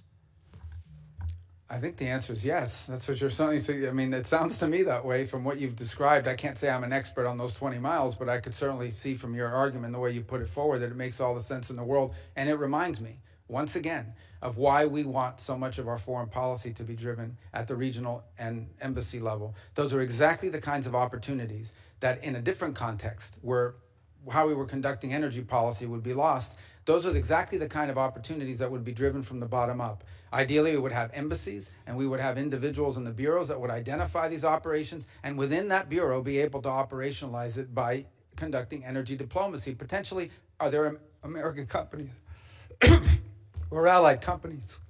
I apologize. Are there American companies or allied companies that can contribute to that effort, that can help us to fill that gap and provide the contracting work needed? Yeah, you know, and Secretary, what's fascinating is when you engage those countries, and I was the first U.S. Senator to be in Turkmenistan and Tajikistan in 13 years when I went over there last November. As you can see, energy is a very emotional thing to me. It is, Mark. I get choked up too thinking about it. But they talk about multi-vector diplomacy over there because you've got the Russians and the Chinese who are actively engaged right now, and I think there's a bit of a vacuum as relates to the United States, and we can help fill that vacuum because they want to work with us. They were thrilled with this election in November. I spoke with every one of the Central Asian presidents, each one of them, one-on-one meetings. They were very pleased to see the outcome in November, and now they're ready to move forward here with a close relation to the United States. And I think Azerbaijan And that interconnector could be, as they say, that is the cork on the wine bottle of Central Asia that could actually unleash some of this energy and move it towards allies and friends of the United States instead of being dependent on Russia and China. By the way, they've been a very valuable ally in the global war on terror as well. There's a counterterrorism mission here as well. I would just throw out in terms of your radar, because you've got a lot on your plate right now, Mr. Secretary, but I think we could encourage the modernization of trade relations in that part of the world where there's frankly a lot of great power competition going on. But anyway, Mr. Secretary, it's good to see you up here. Godspeed, and thanks for all you're doing for our country. Thank you. Thank you. Thank you, Senator. Senator Merkley. Thank you very much, Mr. Chair, and greetings, Secretary Rubio. And it was a pleasure to work with you when you were in your Senate capacity on a number of human rights issues related to China, Taiwan, Tibet, Hong Kong, and certainly the Uyghur Forced Labor Prevention Act, which I think is a standard and a strategy I hope will spread to other countries to reject goods made by slave labor in China. Today, however, I want to wrestle a bit with another what I consider to be a humanitarian tragedy, the conditions in Gaza. I very much supported Israel going after Hamas following October 7th, but we are now well over a year and a half into this, and there's a new phase of events, which I'll try to summarize. 6 months ago, Finance Minister Smotrich said Israel should thin the population through voluntary migration. He also used the term encouraged migration. These terms are considered a euphemism for forced displacement.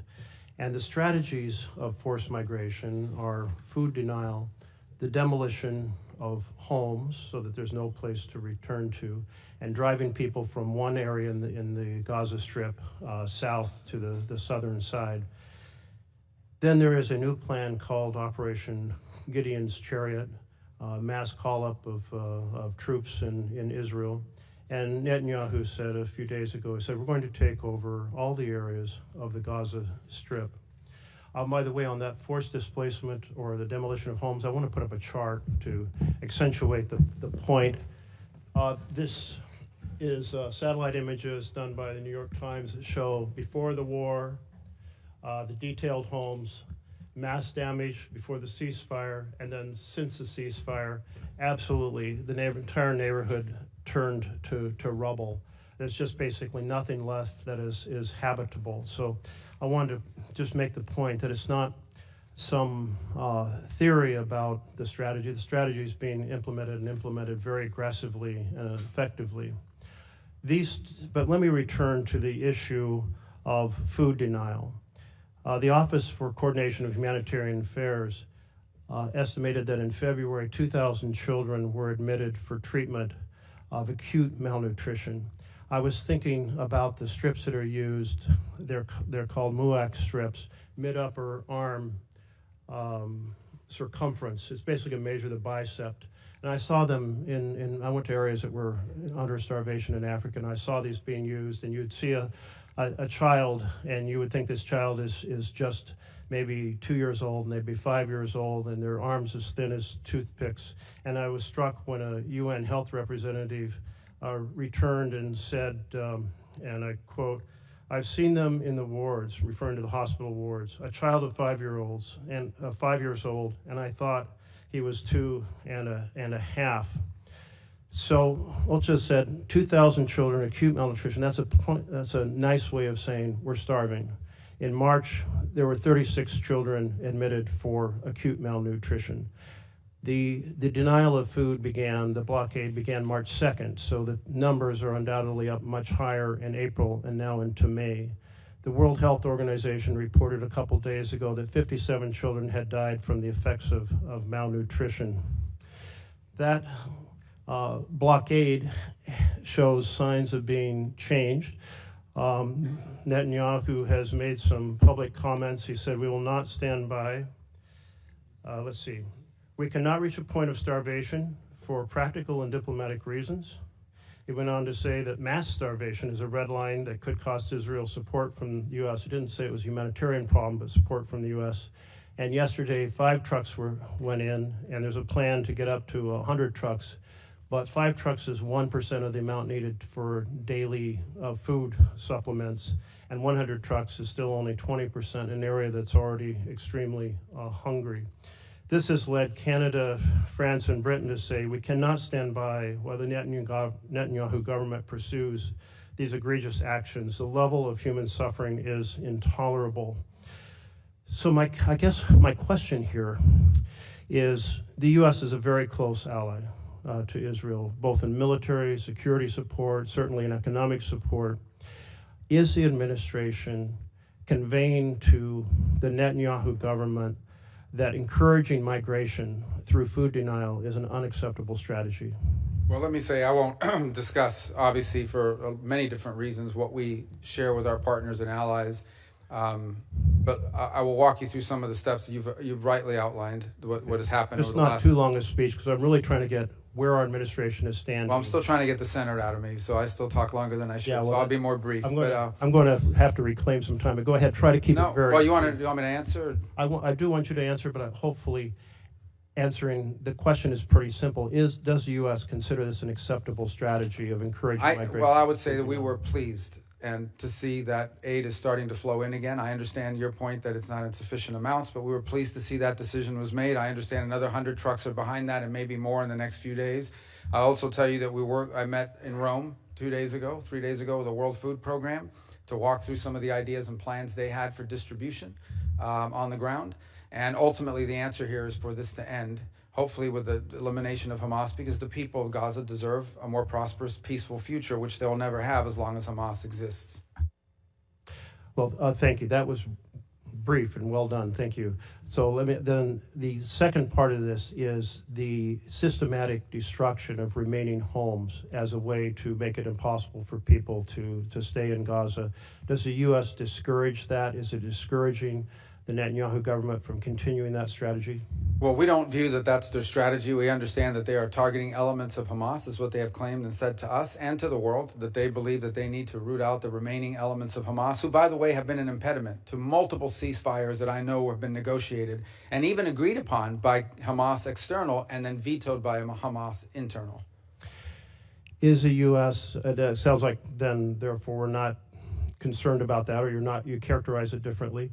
There has been reports of the administration working behind the scenes to develop a plan to help deport Gazans to Libya. Have you been involved in any discussions related to deporting people from Gaza, Palestinians in Gaza, to Libya? No, there's no deportation. What we have talked to some nations about is if someone voluntarily and willingly says, I want to go somewhere else for some period of time because I'm sick, because my children need to go to school or what have you, are there countries in the region willing to accept them for some period of time? But those would be voluntary decisions by individuals. Well, if they're voluntary decisions because there is no clean water, there is no food, and bombing is all around you, is that really a voluntary decision? Well, ultimately, that's the point, right? And that is, you don't want people trapped there. They may want to come back. They may want to live there in the future, but right now they can't. And if there's some nation willing to accept them in the interim period, yes, we've asked countries preliminarily whether they would be open to accepting people, not as a permanent situation, but as a bridge towards reconstruction. Does that include Libya? I'm not aware of Libya. Thank you. I will just summarize since my time is up.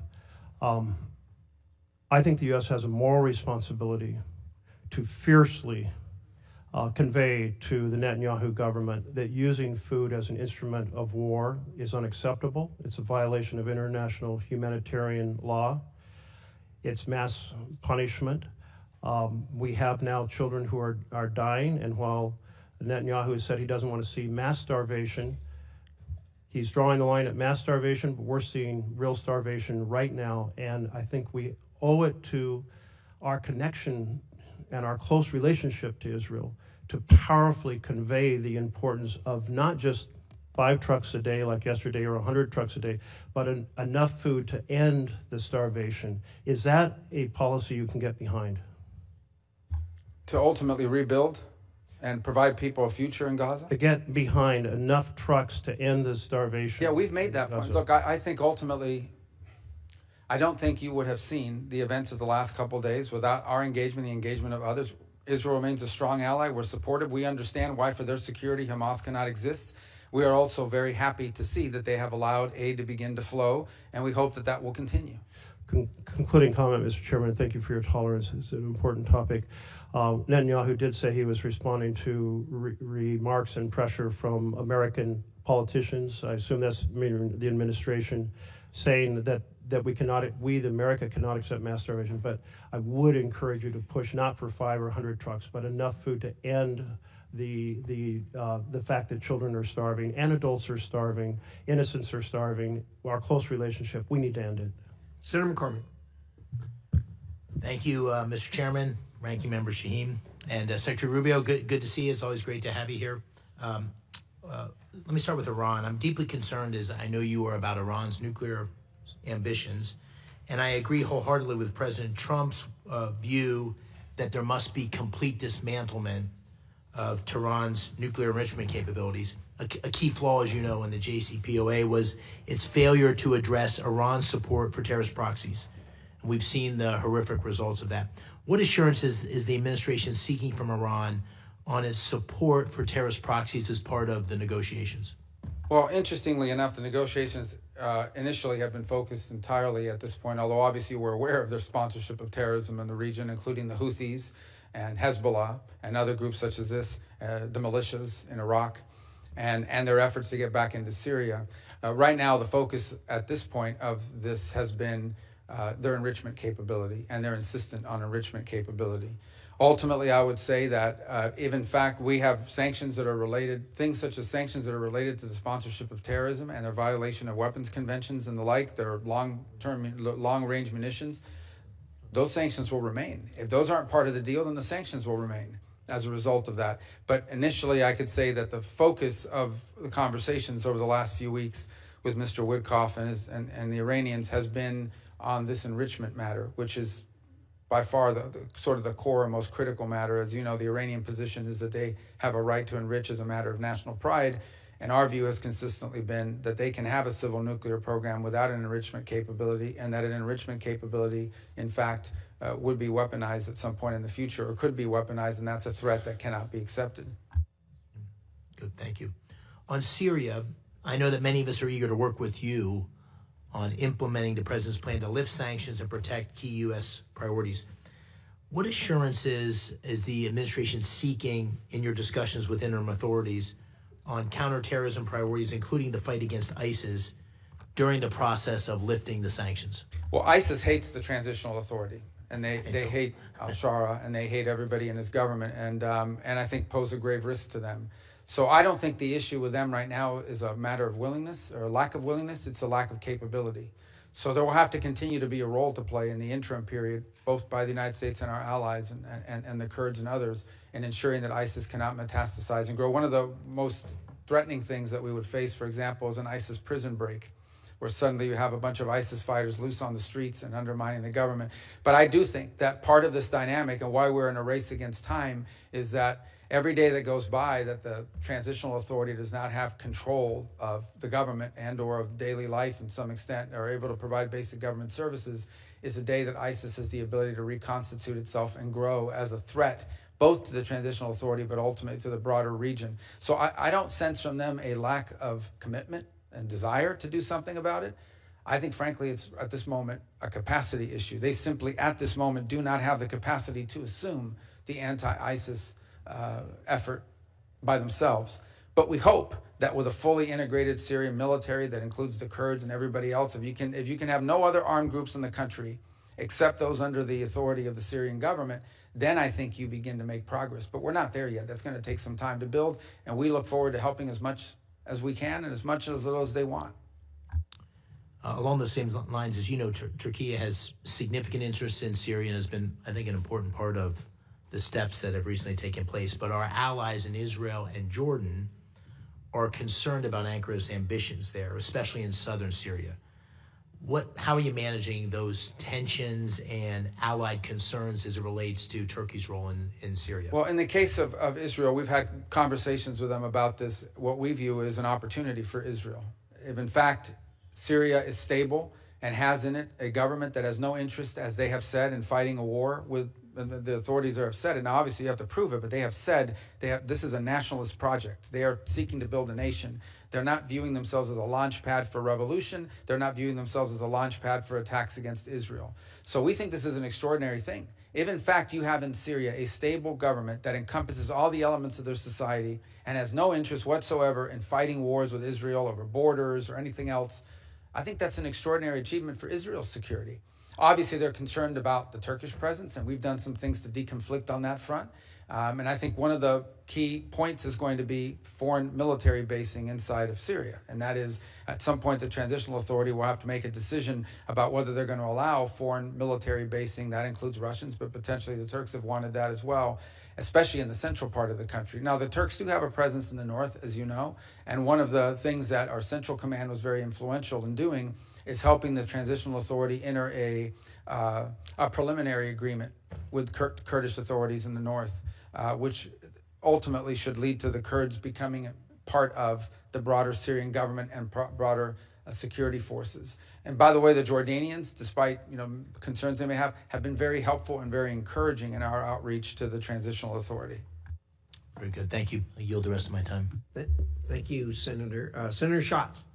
Thank you, Chairman. Thank you, Ranking Member. Secretary, thanks for being here, and I appreciate our ongoing dialogue, even if we're in some disagreement about a number of things. I want to ask you, and I'm going to try to work the senator out of you here. A bunch of yes or no questions. They are not trick questions. Are you still the acting USAID administrator? Yes. Do you control hiring and firing at USAID? Yes. Well, I delegate the authority to an administrator, but obviously, yes. And you control hiring and firing at state? Again, we obviously rely on our bureaus that do. I mean, it depends what that's a highly technical question. I don't hire the line officers in every embassy, but I mean, technically, you're ultimately in charge. Yes. Okay. Did you personally review all the programs terminated during the foreign assistance review and personally make termination decisions? Yes. Do you have the authority to direct any state or USAID staff to brief Congress? Yes. Can you have Mr. Lewin or you come back to Congress and talk about USAID in the context of the coming end of the federal fiscal year and SFOPs and appropriations? That's already planned to do that, not just him, but others, because we'll have to update you on that, on our reorganization, whatever OMB decides to do with money. So there's a host of things for us to all talk about. So I just want to illustrate, whenever I talk with you, I feel pretty encouraged, and then stuff doesn't happen. I wrote 8 unanswered letters, and I request to enter those into the record without objection. And my staff has sent 200 unanswered questions, 200 unanswered questions about this much paper. Consultation is not a courtesy. It is required by law, and we have now 200, and these are perfunctory. What are you up to?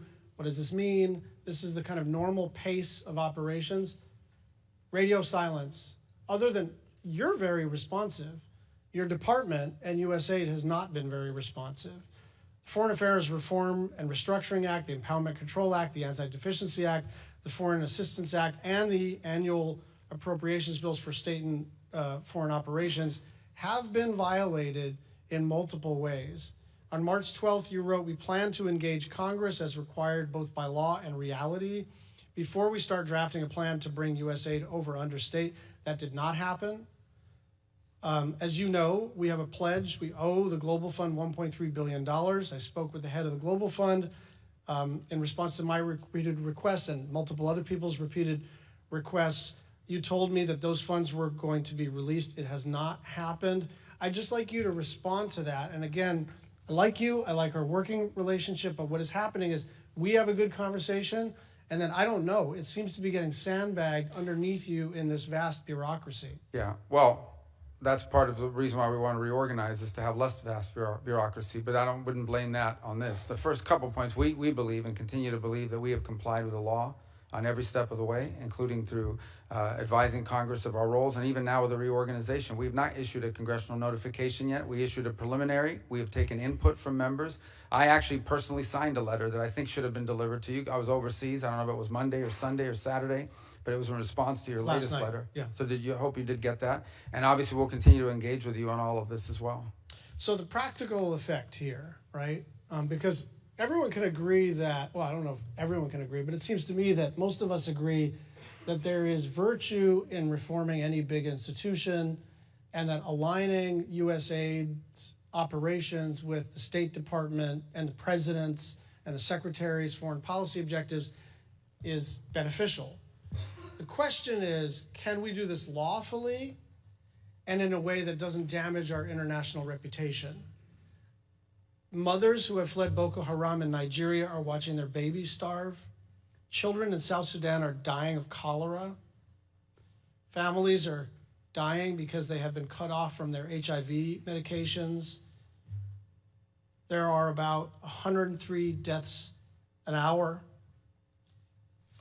And so we can talk about the reorganization of the State Department, but this becomes quickly not an abstraction, not a normal public policy tug and pull, because the way that this has been done, set aside our disagreement about whether it's been done lawfully, it's been done in a just catastrophic fashion. And so on some level, that's water under the bridge. But what I want from you is a commitment to try to get an appropriations bill that is done on a bipartisan basis that reconstitutes the foreign aid enterprise. I think we can do fewer things. I think we can be more narrow in our focus. But you are pushing on an open door, and instead of pushing on that open door, you are lighting the room on fire. Maybe that was not your intent. And I think we have two objectives right now: minimize suffering and reputational damage that's one line of effort, and the other is, how do we get back to the regular order where we can do a bill together? And I'd like your thoughts in the remaining minute and a half. Yeah, well, first of all, that is the intent here, right, is to rebuild the foreign aid enterprise under the State Department. By the way, it's something multiple secretaries of states before me have wanted to do, because we want foreign aid to be a part of our diplomacy toolbox and our way we engage the world, not its own separate entity, but all of it coordinated one with the other. So that's our hope on the reorg, and that's what we're trying to endeavor towards. I also don't think it's fair, by the way, you highlighted a couple points. Like in South Sudan, there's distribution problems there. It's not just a program. PEPFAR is 85% operative right now.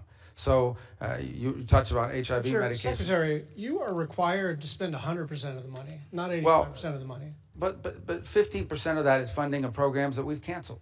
We're going to cancel those programs. We've rescinded because they don't reach the purpose of those are elements of individual programs, for example, that were not meeting the mandate of the program. They were not being delivered. We just the other day at the embassy level in Namibia identified fraud, where millions and millions of dollars of U.S. aid was found on the store shelves being resold into the marketplace. It was our ambassador who discovered it. We tried to work with local authorities to fix it, and it was not fixed. And he was weeping at the conference while announcing this decision because he hated to do it.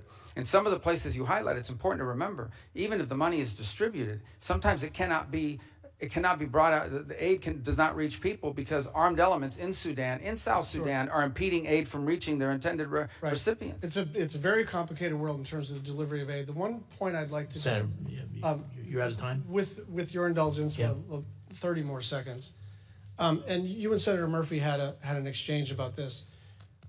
It is just not true that only 12% of the aid reaches recipients. The way you get to 12% is it's 12% local NGOs. So that is excluding CARE, that is excluding the World Food Program, that is excluding Catholic Relief Services. And so if you're going to count that as like overhead or inefficiency, Secretary Rubio, you and I have honest disagreements, but that number has been given to you and is not an accurate assessment of the extent to which aid reaches the people who need it. And I will just say, if there's an enterprise to reduce overhead, count me in, but it is not 88% overhead. That's not what's happening. Thank you. Well, that number, just to clarify, was actually Samantha Power's number. And she regretted that one of the things she was unable to do at USAID is improve upon that number. Thank you, Senator Rosso. Thank you, Mr. Chairman. So in just 5 months, Secretary Rubio, and it's wonderful to have you back here in the committee. In just 5 months since you've been there, along with President Trump, just wanted to take a moment to highlight the incredible work that this administration has accomplished with your leadership, and clearly President Trump's, restored U.S. leadership across the globe, unleashed American energy, secured our southern border, reduced illegal immigration by 95%, reimposed maximal deterrence on Iran, pushed back on Chinese aggression, created new deals for U.S. companies, secured the release of hostages and unjustly detained Americans. I really appreciate the strong leadership. And according to Monday, Mr. Secretary, and you see the wonderful picture of you in today's Washington Post, you and your bride Jeanette meeting with the Pope. If you take a look up here, Marco, you see this great picture of you. And yeah, want to comment on that at all? I've done all these things, and you got to meet the Pope. A new Pope, an American. Well, I told people yesterday I started the morning meeting with the Pope, and I ended the evening at an event, a Kennedy Center event at the White House with the U.S. President, and they were both Americans. Amazing times. I want to talk about Iran, if we could. So in the first 100 days, the maximum pressure campaign against Iran came into full force once again. The administration sanctioned 72 entities, 14 individuals, 74 vessels, as well as 18 additional entities, including 2 Chinese-based oil terminals, 13 vessels. I think the maximum pressure campaign is working. We're already seeing a reduction in Iran's ability to fund destabilizing operations across the region. How does the administration plan to maintain this momentum and then continue with the talks that are going on? Well, I think it's clear for the Iranians. I mean, we're going to continue with sanctions until there's a deal otherwise. And by the way, there's also another set of sanctions out there that involve things like the sponsorship of terrorism and things of that they're doing. But when it comes to the nuclear program, until there's a deal, there's going to be sanctions. That's just the way it works. And so that's the president has issued an executive order for maximum pressure, and that's being executed on every single day. None of these are being slowed down while we're engaged in these talks. Ultimately, if we are able to reach a deal, then obviously that could be a part of it, but we're not at that stage yet.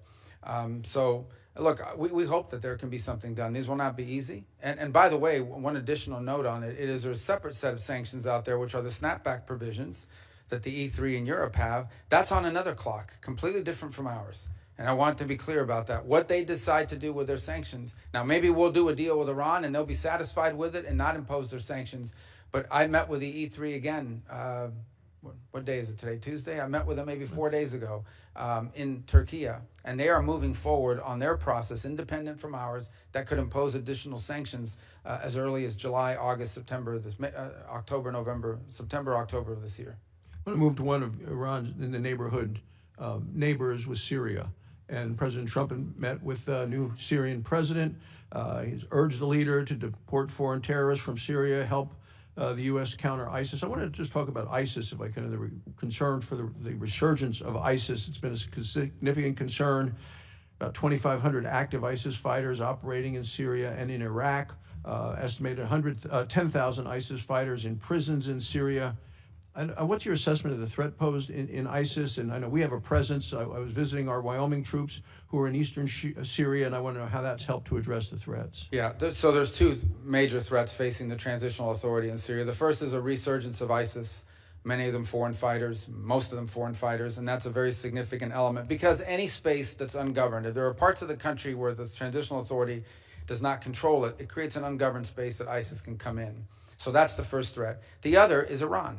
Iran has not given up its efforts to gin up former Assad officials and others to get behind certain armed groups on the ground and stir up trouble as well in the country. So these are both threats. They're different, but they're related, and they pose 2 of the most serious threats to the Transitional Authority's efforts to create a nation state in in Syria that does not threaten Israel, does not threaten its neighbors, and is able to provide the life that the people of Syria want to rebuild for themselves, including many who are abroad, who have expressed a willingness or an interest in returning. And in fact, we've seen some of those people begin to return just because of the U.S. sanctions announcement. But we want that trend to continue because Syria will need them in order to rebuild their country and reclaim it. Can I talk to you about Gaza? President Trump's laid out a plan for Gaza. You recently said we support a future for the people of Gaza that is free of Hamas and full of opportunity. How do you envision a transition to a non-Hamas security and governance in Gaza? Well, that's a central question and not an easy one to solve, obviously. We've engaged with partners. There was an Egyptian-led effort for a while. There's a Saudi effort now. We've obviously engaged with our regional partners to come up with the constructs of what that looks like. Not, to be frank, I mean, in the midst of the conflict ongoing, most of the attention has been paid to the humanitarian situation and the freeing of the hostages and multiple failed efforts at a ceasefire, which are ongoing and continue, and the hopes of ending this and the cessation of hostilities at some point. But thought has been given to it. But I think at the core of it is, I think we can find the funds to do it. I think you can find the partners to do it. I think the central question for the future of Gaza is going to be who governs it. Because as long as there's a group like Hamas there, it's going to be very difficult to envision long-term peace and prosperity. So whether it's Hamas or some successor organization that spins out of it, that has to be a factor that you eliminate. And one of the ways you prevent it is by having a governing authority on the ground in Gaza that can provide the security necessary to allow there to be the peace necessary so you can have the prosperity we hope for. I want to talk, last question, in terms of American energy. You know, last year the Biden administration chose to pause approvals of pending LNG exports. We know that Europe needs those. It created a lot of uncertainty. President Trump has promised in his unleashing American energy, he's removed a lot of the obstacles. Our LNG exports have surged. I think it's going to help in Europe. European countries have increased their purchases of U.S. LNG. How has lifting this pause that Biden put on here restored confidence in America as a reliable partner to Europe?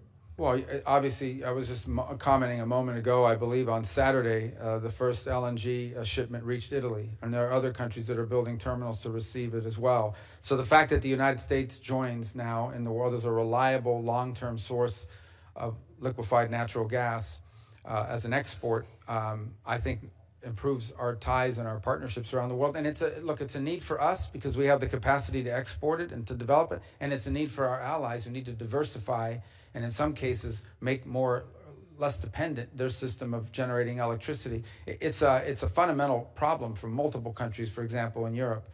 It's not just the energy they need now, it's the energy they're going to need in the years to come. If you do an audit of where they're going to wind up needing, they don't have any way to generate that now unless they rely on things like U.S. exports of LNG. And that alone even won't be enough. They're going to have to find some other resources as well. Thank you, Mr. Secretary. Keep up the great work. Thank you, Mr. Chairman. Thank you, Senator Barrasso. Senator Van Hollen. Thank you, Mr. Chairman. Mr. Secretary, you and I served together in Congress for 15 years. We didn't always agree, but I believe we shared some common values. A belief in defending democracy and human rights abroad and honoring the Constitution at home. That's why I voted to confirm you. I believed you would stand up for those principles. You haven't. You've done the opposite. And you used to speak with conviction about the importance of foreign aid as a tool to advance American values and interests. Then you stood by while Elon Musk took a chainsaw to USAID and other assistance programs. That has left a staggering toll. Broken trust with countries, openings for China and other adversaries, and countless preventable deaths of children and others. Take Sudan, for example. The freezing of U.S. humanitarian assistance forced the closure of nearly 80% of the emergency food kitchens there. 2 million famine-affected people were left without access to food. People died because of those actions. Mothers, fathers, and children. Tons of emergency food that could have saved their lives was left rotting in warehouses because you and Elon Musk refused to let USAID do its job. Sudan is a country where, by the administration's own determination, a genocide is unfolding in Darfur. But here's where it goes from cruel to despicable. While cutting off food aid to Sudanese families living through an actual genocide, you're fast-tracking white South Africans for refugee status under a manufactured claim that they are the victims of genocide. You tried to block the admission of individuals who had already been approved to come here as refugees while making bogus claims to justify granting such status to Afrikaners. You've made a mockery of our country's refugee process, turning it into a system of global apartheid where political ideology and race, more than truth or need, matter. And while you've turned away from a genocide in Sudan and invented one in South Africa, you teamed up with President Trump to throw the Ukrainian people under the bus and have been played like a fiddle by Vladimir Putin. Of course, Donald Trump not only said he would end the war in Ukraine on day one, he also said he would end the war in Gaza on day one. And yet last week, you were all running around to Gulf states, giving away very sensitive American AI and chips technology, but doing nothing to end the war in Gaza and get the remaining hostages returned. You know that for 78 days, the Netanyahu government did not allow a scrap of food to enter Gaza to reach over 2 million civilians. 57 children have died from malnutrition so far, and more than 14,000 children are in imminent danger of dying of starvation. As Cindy McCain said last week, and I quote, "Families in Gaza are starving while the food they need is sitting at the border." That is a gross violation of both U.S. and international law. What did you do? Nothing. Not once did you publicly call upon the Netanyahu government to end the blockade. Fortunately, other countries spoke out, and now we see a tiny trickle going in. Where have you focused your energy instead, Mr. Secretary? Well, your first trip as Secretary of State was to El Salvador, not to promote democracy, but to cozy up to President Bukele, who calls himself the world's coolest dictator. The result was a cash for collusion deal to deprive people living in America of their constitutional rights to due process. The Supreme Court, in a 9-0 decision, instructed you to facilitate the return to the United States of Abrego Garcia, who the administration admitted was wrongfully deported to El Salvador. Your response? You've openly flouted judicial orders. When asked whether you have been in touch with El Salvador to return Abrego Garcia, you boasted, quote, "I would never tell you that. And you know who else I would never tell? A judge."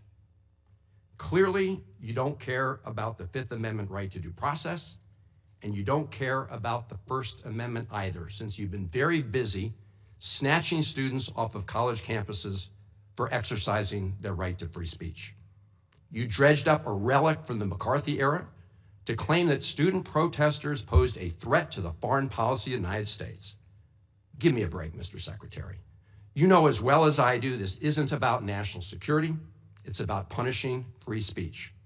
And you know that in America, the government doesn't get to use its power to punish speech it doesn't like.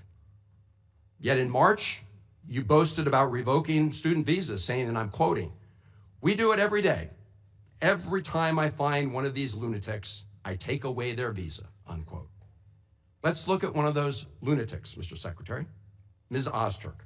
Her crime was co-authoring an op-ed in her college paper critical of Tufts University's response to the war in Gaza. Your own department found 0 links to terrorism, no anti-Semitic statements, but you still yanked her visa and shipped her off to detention in Louisiana. And the list goes on and on. The federal judge in the case of Mohsen Madawi, who was the Columbia student who was ambushed by federal agents at his citizenship appointment, said, and I quote, this is the judge, "Legal residents not charged with crimes or misconduct are being arrested and threatened with deportation for stating their views on the political issues of the day. Our nation has seen times like this before, especially during the Red Scare and Palmer raids. Like the McCarthy-era witch hunts of the 1950s, your campaign of fear and repression is eating away at foundational values of our democracy. Back then, it took one voice, Attorney Joseph Welch, to cut through the hysteria with a simple question that marked the beginning of the end of that shameful era. He asked Senator McCarthy, have you no sense of decency? And I would ask you the same, Secretary Rubio. But you have shown through your words and your actions what the answer is. And I have to tell you directly and personally that I regret voting for you for Secretary of State. I yield back. May I respond? You may, sir. Well, first of all, your regret for voting for me confirms I'm doing a good job, based on what I know. Well, that's just your a record flippant and what you statement, think. Mr. Secretary. Can I respond, Mr. Chairman? You may. I didn't ask. Senator, please let the Secretary I'd have be the happy floor. to, but then I can respond to his.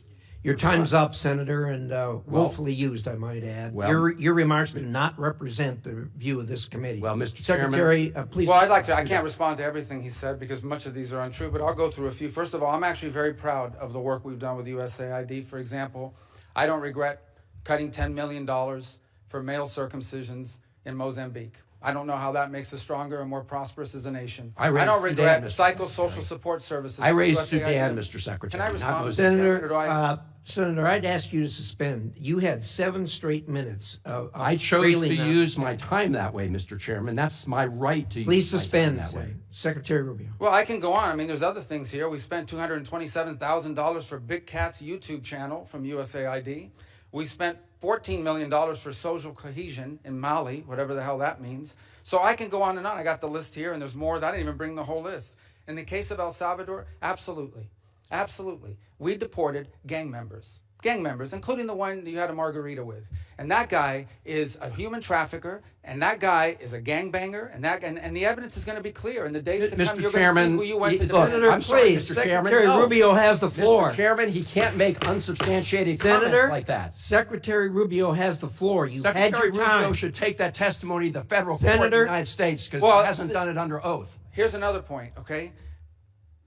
There is a division in our government between the federal branch and the judicial branch. No judge in the judicial branch cannot tell me or the president how to conduct foreign policy. No judge can tell me how I have to outreach to a foreign partner or what I need to say to them. And if I do reach that foreign partner and talk to them, I am under no obligation to share that with the judiciary branch. Just like a judge cannot order me to negotiate with a foreign minister of Russia, they cannot order me to negotiate with a foreign minister or the president of El Salvador. And if I did negotiate with them, which we have responded to them, and we've told them, we've had communications with the president of El Salvador, I am under no obligation under our division of powers in this country and to share with the judicial branch how I conducted diplomacy of the United States. It would actually be counterproductive. If I started sharing with courts, or frankly, with the media, my conversations with foreign leaders and all of their details, no foreign leader would talk to me again, and we would break trust with them. So I have complied with every court order. What I won't comply with is an order to disclose what I'm saying and what we're talking about with a foreign leader, because then they won't talk to me. Diplomacy doesn't work that way. About the student visas, let me say this. I don't deport anybody, and I don't snatch anybody. The State Department does not have officers in the street snatching everybody. What I do is revoke visas, and it's very simple. A visa is not a right. It is a privilege. People apply for student visas to come into the United States and study. And if you tell me that you're coming to the United States to lead campus crusades, to take over libraries and try to burn down buildings and acts of violence, we're not going to give you a visa. Is that what Ms. Ostork did? We're not going to give you a visa. Is that what she did? Come that, on, Mr. Secretary. And every single You're one of just these blowing cases, the smoke factors here are now. different. Senator, the bottom line is, if you're Senator, coming here to stir up trouble on our campuses, we will deny you a visa. And if you Does have the a First visa Amendment and we apply find you, to we will people revoke living it. in the United And States? we're going to do more. There are more coming. We're going to continue to revoke the visas of people who are here as guests and are disrupting our higher education facilities. People are paying money. These kids pay money to go to school, and they have to walk through Writing a bunch an of op-ed lunatics to the who are tough here on newspapers student visas. disrupting the Simple foreign as policy that. of the United I want to States. do more. I hope we can That's find more of these people. pathetic, Mr. In fact, the Secretary. other day, some guys led a riot. I forgot what university it was, and I asked, please, can you find the arrest records of all the people that were arrested at that riot at that campus? Because if any of them have a visa, we're going to revoke I it. feel so much safer All right, when you lock up people like Ms. Ostork, Mr. Secretary. We've had enough time on the subject. Thank you very much. And we're going to move to Senator Lee. Mr. Secretary, it's very good to have you back here. I want to say it's good to see the fauna in its natural habitat, but it's more like its former habitat, because your current one is also where you naturally belong. And I, for one, and I know a majority of us feel the same way, have every confidence in your ability to serve us and are very grateful for your service. One of the many things that I've always liked about you and I always agree with you on is your clear-eyed vision for the Western Hemisphere. You seem to share the understanding many of us have, which is that we've been blessed as a country throughout our 250-year existence by the fact that we're protected by a big ocean to our left, another big ocean to our right, and friendly neighbors to our north and south. Those natural barriers are good for us and gave rise to the Monroe Doctrine and things like that. And I appreciate the fact that we now have a Secretary of State who understands and appreciates the importance of the Western Hemisphere. So I want to ask you where the Western Hemisphere fits relative to other regions of the globe and with the current administration. Now, as I understand it, the America First Opportunity Fund is intended to support, quote, America's most enduring and critical partners. As you, as Secretary of State, work to realign State Department priorities and funding programs with our national interests, will the countries in our immediate periphery, those in our hemisphere, our neighbors, be counted among our most critical partners? Yeah, absolutely. And look, by the way, the new Prime Minister of Canada was here a couple weeks ago. We had a very productive engagement with the President. Their new foreign minister is coming on board, wasn't able to join us at the NATO gathering a few days ago, but look forward to interacting with her as well. We've obviously had some disagreements with Canada in regards to the nature of trade between our countries. But I think there's hope here that we can work something out on the trade front with them, although that's not something that I'm involved in negotiating. And then we have a lot of other mutual interests. As an example, national security on our shared obligations to NORAD and the defense of the North American continent.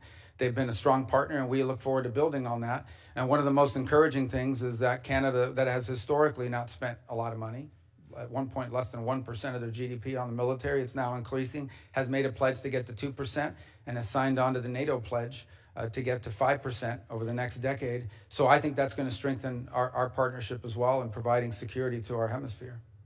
Thank you. I want to touch next on the contributions to international organizations account. This multi-purpose account has been used to facilitate U.S. payments to over 40 international organizations. I think the current tally might be at 44.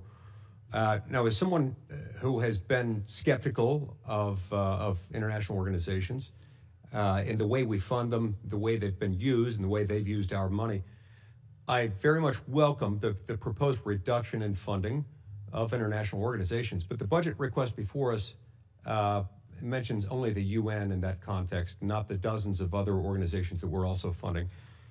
As you keep up your efforts to review our participation in and funding of international organizations, can you offer us some kind of a glimpse into the universe of organizations as to which we might be terminating our funding this year? Well, I think there are some already that we have with UNRWA and some of the other programs that we are not happy with what they do. But the assessment is very simple, and that is our participation in this organization further our national interests or not? It doesn't mean we have to agree with everything the organization does, because sometimes there's benefit to being at the table. Sometimes there's benefit to being there and being able to influence the direction that it's going. In other cases, these are just forums that are used for anti-American positioning, but we're paying for it. So you start to ask yourself, well, why are people? And in other cases, you're legitimizing it. So if you look at the Human Rights Council at the United Nations, which basically doesn't do anything to sanctions. In fact, it has become a place where some of the worst human rights violators on the planet go to hide. And yet we're funding that, and we're participating and giving it credibility. So I do think there are agencies like this. And here's one that I would say, because you asked about the Western Hemisphere, and I'm not saying it's one of the ones we're going to walk away from. I'm not claiming that right now. I am saying this. We have a catastrophe in our own hemisphere right now in Haiti that we are seeking to come up with an alternative strategy, because the one that's in place right now isn't working. And Haiti's heading in a very bad direction very quickly. And everyone's bending themselves twisting themselves into pretzels to try to figure out how can we get the United Nations or some other entity to fly a flag over the country that you could put a mission that deals with it. And I asked myself, the Organization of American States has not led a mission since 1965, I believe. Why do we have an Organization of American States if it is unable to collectively respond to what is a severe catastrophe in our own hemisphere? Again, I'm not threatening we're going to pull out of the OAS. And that's not what I'm saying. What I am saying is we need to challenge some of our existing memberships to step up. Because you would think that one of the reasons why the OAS exists is to deal with a crisis like the one we have in Haiti, which is not like a crisis anywhere else, because these are not warring ideological movements. This is a country being taken over by criminal gangs. Or in fact, much of it's already been taken over by criminal gangs, and you have to deal with that very differently. And I want to say one thing here publicly. We are grateful to the Kenyans and to the mission. We remain committed to it because they've done it at great sacrifice and risk, but that mission alone will not solve this problem. And so that is one example of something that I want to see us be able to lead on, and that is to get organizations like the OAS, which we contribute to quite a bit, step forward and provide a mission with member countries to deal with the issue of Haiti, which is about to take a very dramatic turn if not addressed very quickly. That's a great point. I'm glad you raised OAS. I know that Lee Rizzuto has been named by President Trump to be our ambassador. That organization has a vision that aligns closely with that of the president and of you, our Secretary of State. Now, the Biden administration used the Development Finance Corporation as yet another vehicle for pursuing international climate alarmism with U.S. funding. Under the Biden administration, the DFC committed $20 million for sustainable tilapia production in Kenya, $50 million to purchase new vehicles for a car rental business in Ukraine, and $350 million for wind power in Turkey. These are just a few examples. As the Trump example seeks to lean on the DFC as an alternative for foreign aid, what sorts of projects and in which regions would you advise the U.S. To fund through the DFC? Well, I think that's exactly, first of all, the DFC obviously is independent from the Department of State, so they have an own board and an own governing structure. Although I'm a member of it, I don't control it. But I think the broader question that you're asking is exactly the point of this reorganization, and that is it will now be incumbent upon our regional bureaus and our embassies under those bureaus to identify those opportunities for us, and then to elevate that at the leadership level and say, here's what we need to be funding in this country on the basis of our interaction. For example, in the Caribbean basin, when you talk to leaders there, they will tell you their number one need is to build up the capacity of their local law enforcement so they can take on these gangs. If they can get control of the gangs and the security situation, then they can expand to economic development and things of that nature. But it's difficult to do as long as it's insecure on the ground. These are the kinds of things that we want to be able to pursue, which is why we want to empower the regional bureaus and our embassies to have a role to play in determining what we fund and what we put our money towards. Thank you very much, Mr. Chairman. I see my time's expired. Thank you, Secretary Rubio. Thank you, Senator Rosen. Thank you, Mr. Chairman. I'm going to get right into it. Secretary Rubio, I'm going to embrace my Jewish mother instincts for a moment. So as a mother, a senator, and a fellow human being, I can tell you that I'm not even mad anymore about your complicity in this administration's destruction of U.S. global leadership. I'm simply disappointed.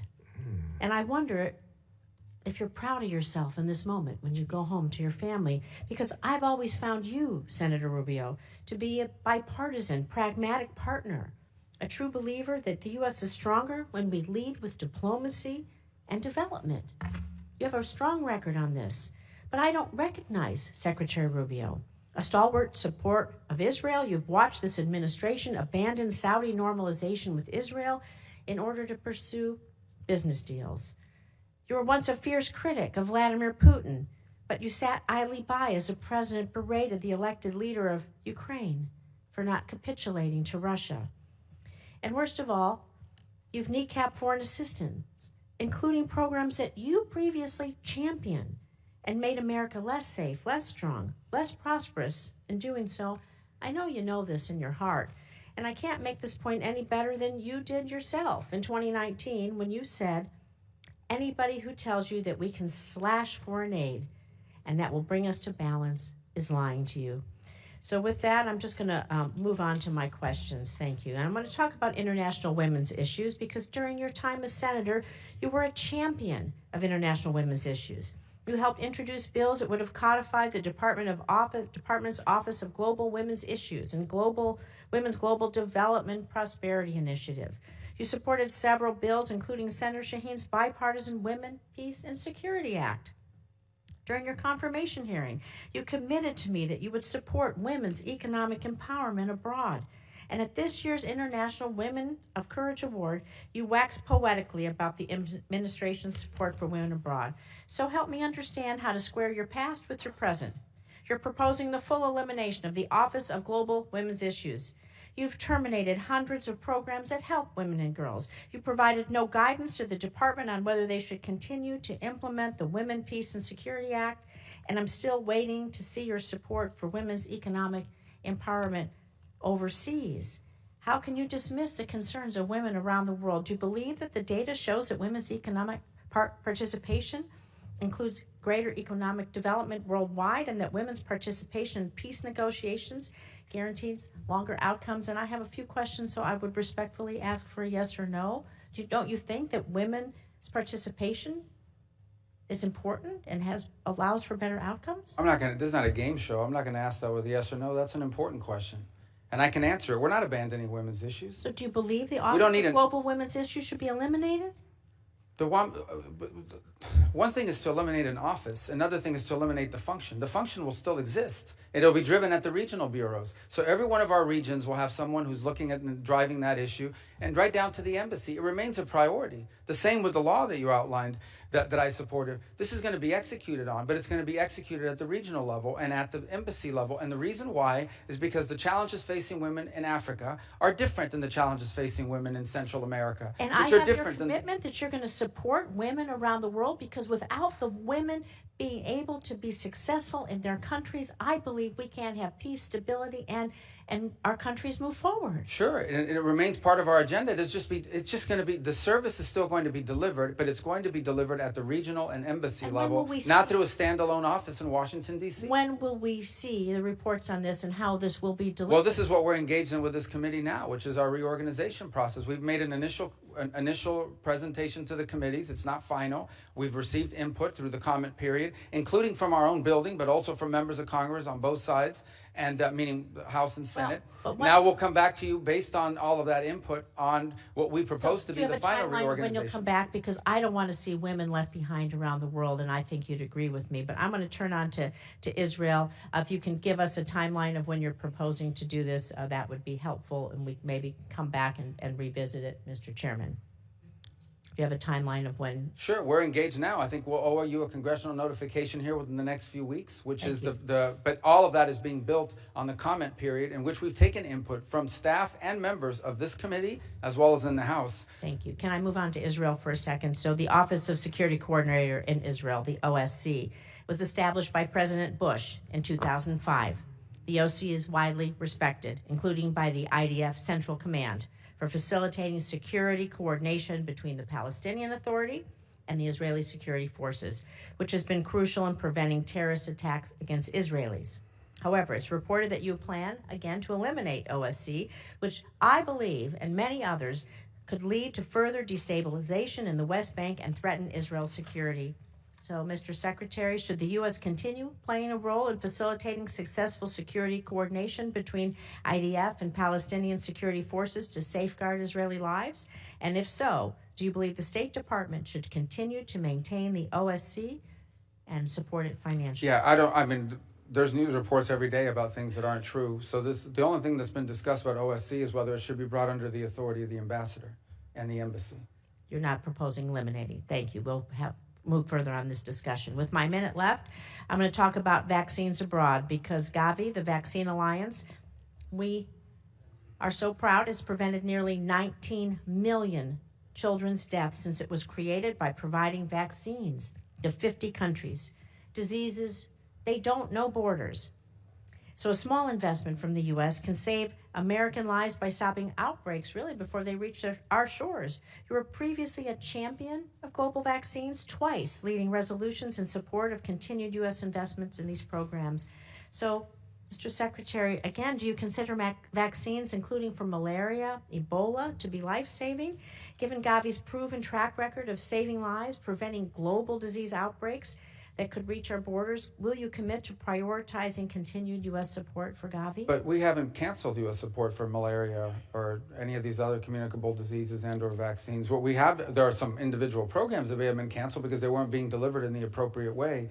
All of these functions will continue. The difference now is the function will be happening under the Department of State, as opposed to a set-alone entity, which you had very little oversight over, by the way, in this committee, even though we tried in the years that I was on it with USAID. And I don't want to, I may respond to one point you made just because I'm curious. We have not abandoned Saudi normalization with Israel, as you pointed. The Saudis are the ones that have expressed their inability to move forward on it so long as the conflict is happening in Gaza. But we would love to see normalization. You know, when it comes to the Saudis and normalization, and we can have this I'd be so happy to have you in my office or come to your office and talk about this. It was quite apparent on the last trip that the president was more interested in making business deals and trying to move forward peace in the region. It's not just about the business deal. There's a lot going on, and there is pressure to bear. But we did receive a list, I just want to say for the record, that showed Gavi was terminated. And so if you could send something to show that it's turned back on, we'd be glad to see that. I know I'm over my time. Senator Scott. All right. Secretary Rubio, first off, I'm proud to have voted for you. I wish you were in the Senate, but I'm proud that you're Secretary of State, and I can tell you, Floridians are very proud of you. As you know, Miami-Dade finally, for the first time in history, is now more Republican than Democrat. I'm sure they looked at you and saw all the success you've had, so one of the reasons it happened. Can you talk about what you're trying to accomplish with your reorganization and how that's going to improve national security? Well, ultimately, the goal of reorganization is to make the put State Department at the center of our foreign policy, which people would look at and say, well, how, isn't that what it's always been? But it actually had lost that role. And one of the reasons why it had lost this role is inability to deliver quickly. In essence, the inability to deliver quickly on whatever policymakers determined they wanted him to do, and there were structural reasons for that and the like.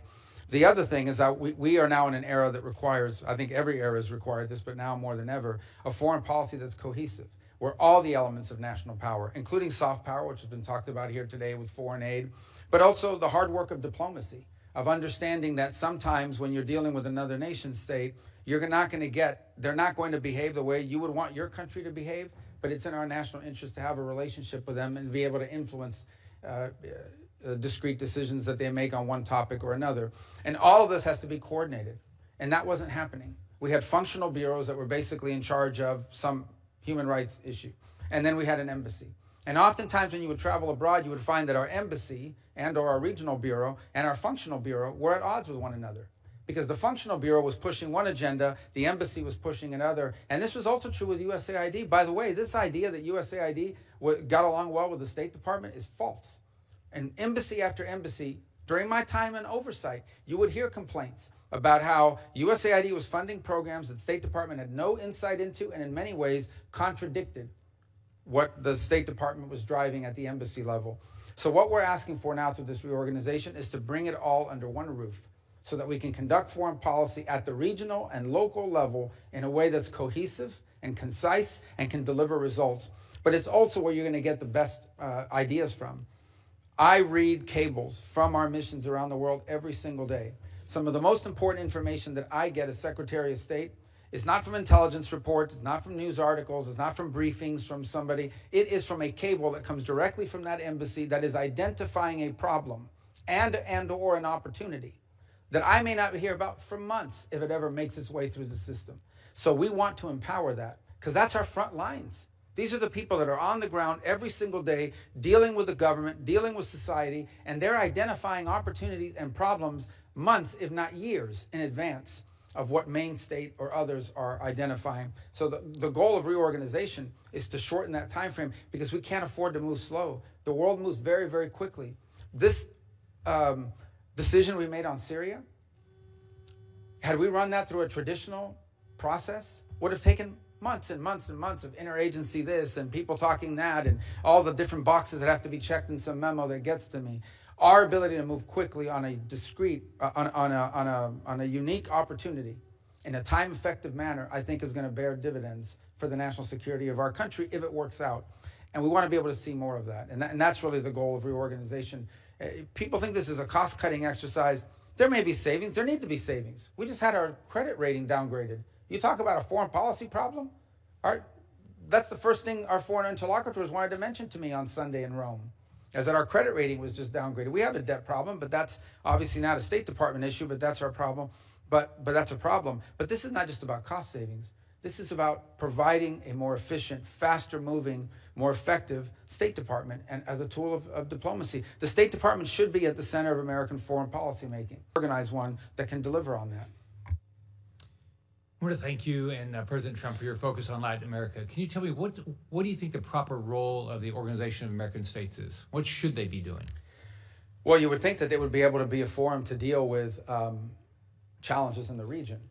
None more pressing right now than what's happening in Haiti. I mean, Haiti's basically been taken over by a coalition of gangs who they're not interested in governing the country. They're not interested in running the country. They just think if there's no government, we're in charge of this territory, and from here we can do all the drug running and organ smuggling and human smuggling, all the stuff we want. And that's what they're trying to do, and that's what they're doing.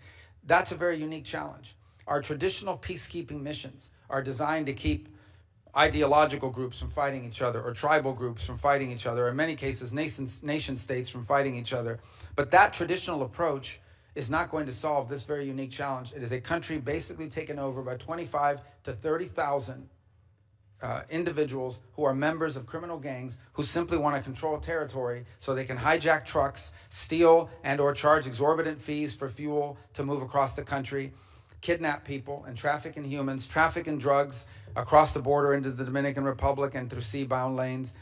And there's things that we need to do. For example, we need to figure, and we've been working with the Department of Homeland Security, the FBI, the ATF, and others on how can we cut the flow of guns that are leaving the Miami River on containers and reaching not just Haiti, but Jamaica and Trinidad and other places. So there's more we can do on that front. But from the OAS's perspective, if ever there was a regional crisis that you would think an organization like this could step forward and provide a force or a group of countries that working together could help solve it, would be the OAS. And we're prepared to play a leading role in that.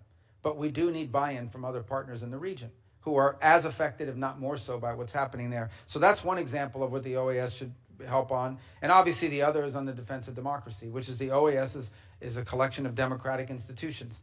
In places like Nicaragua, there is no. In Venezuela, in Cuba, there is no democracy.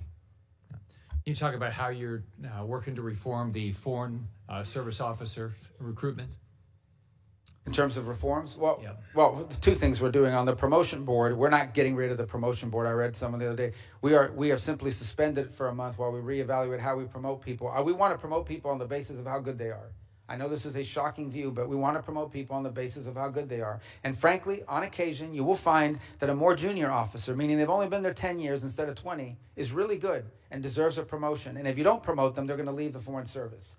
The same is true for how we recruit people. We want to widen the base of people. And in fact, one of the things we've thought about is, are there people in the middle of a career doing something else in the private sector that are interested in entering diplomacy? There was a program to do that back in the 1980s, and it was very successful.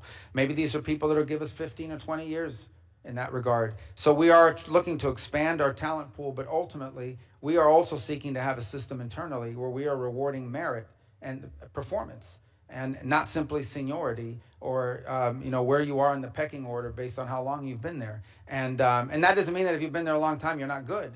But it means there are some people that haven't been there as long that are just as good or not better. And we want to make sure they're promoted, because if not, we're going to lose them.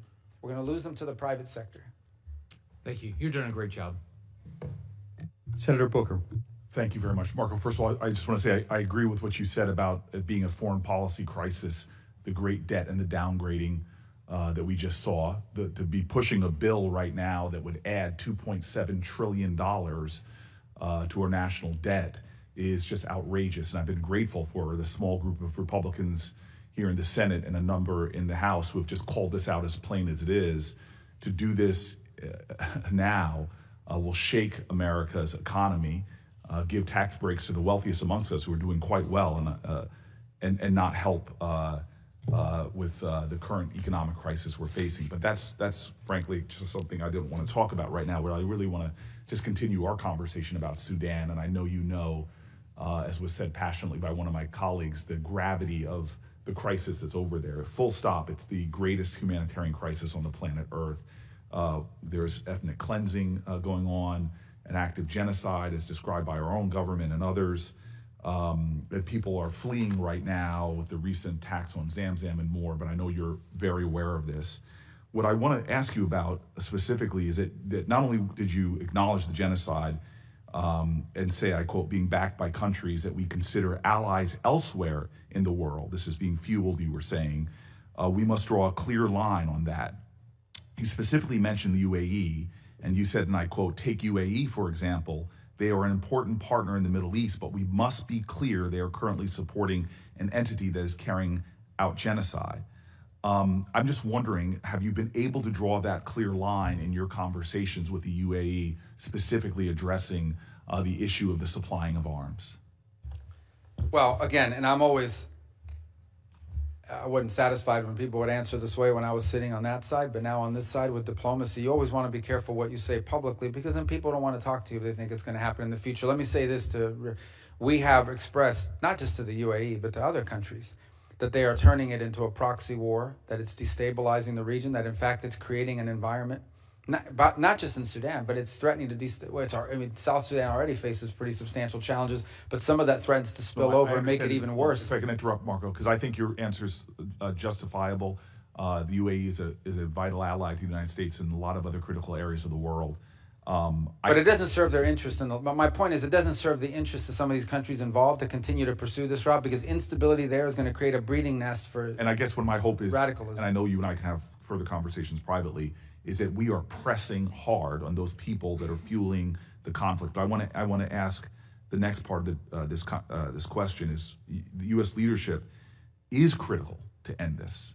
This is actually something that we can achieve. Not only alleviation of the suffering, but an end of this. If a humanitarian corridor is created and respected, this is something we can help to do. Finding diplomatic resolution to the conflict is something we can do. Now, there's a bipartisan a commitment in this committee, mandate to appoint a special envoy for Sudan.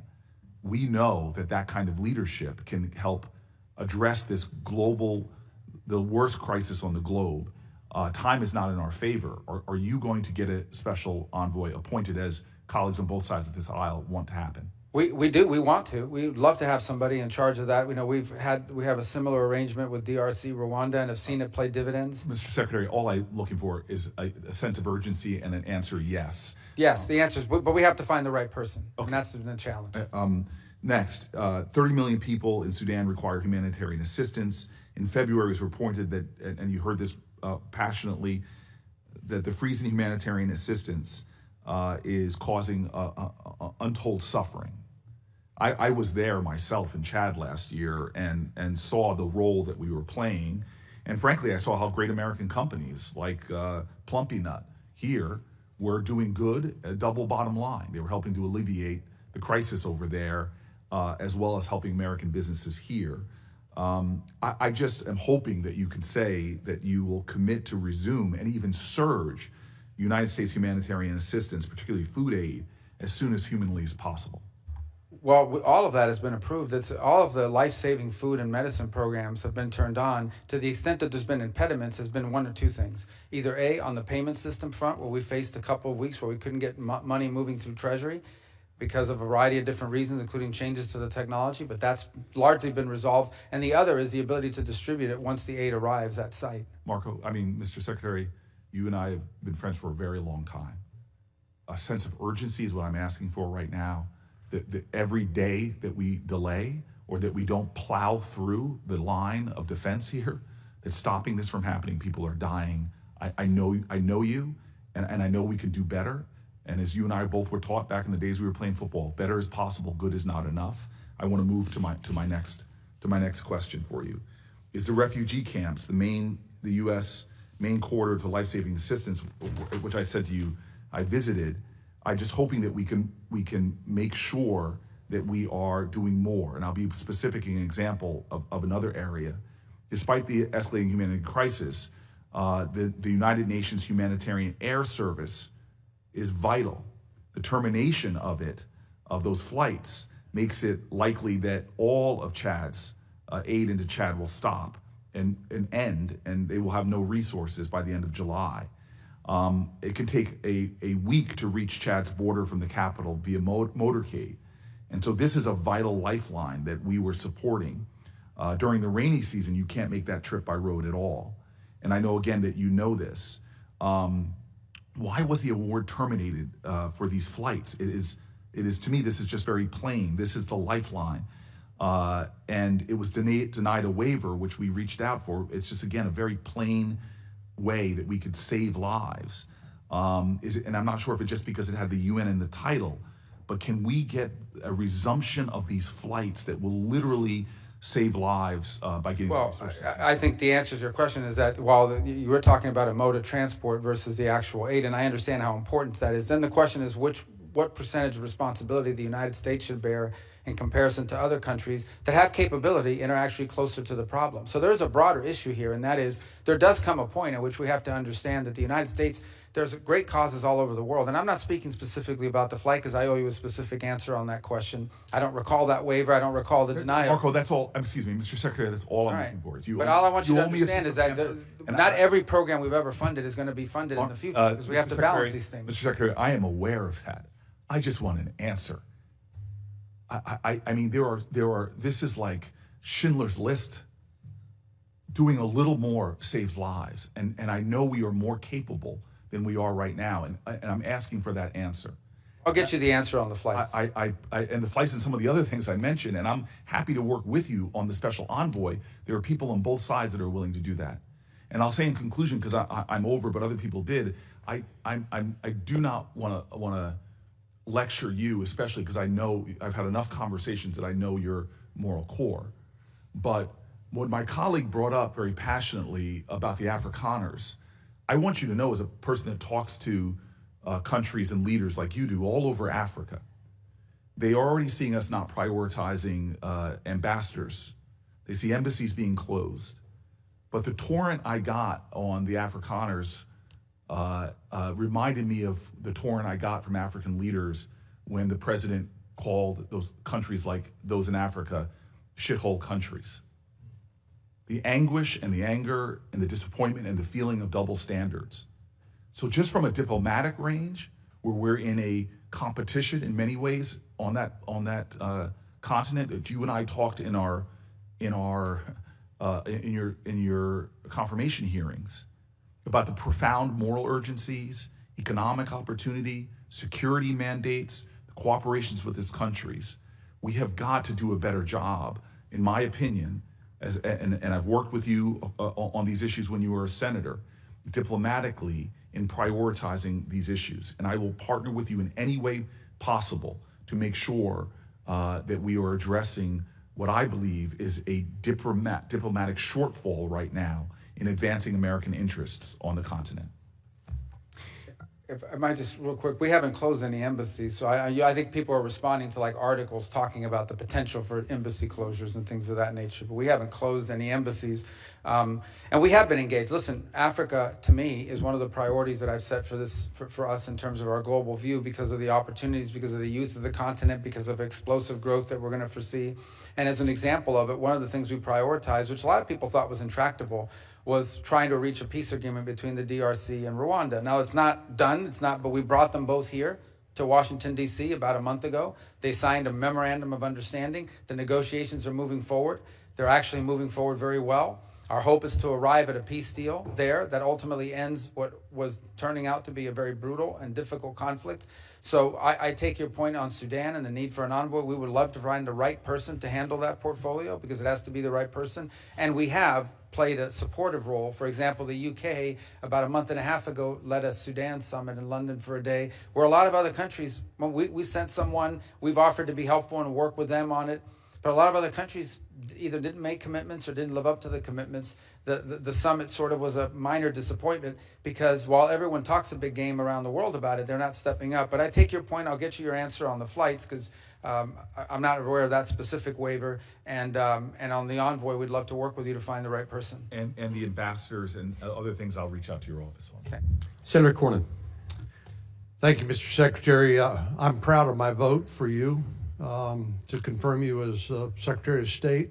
We all know you well, having worked with you for many years. We know of your the qualities that you bring to this job, and I think you're exactly the right person for this job in a very dangerous and turbulent world.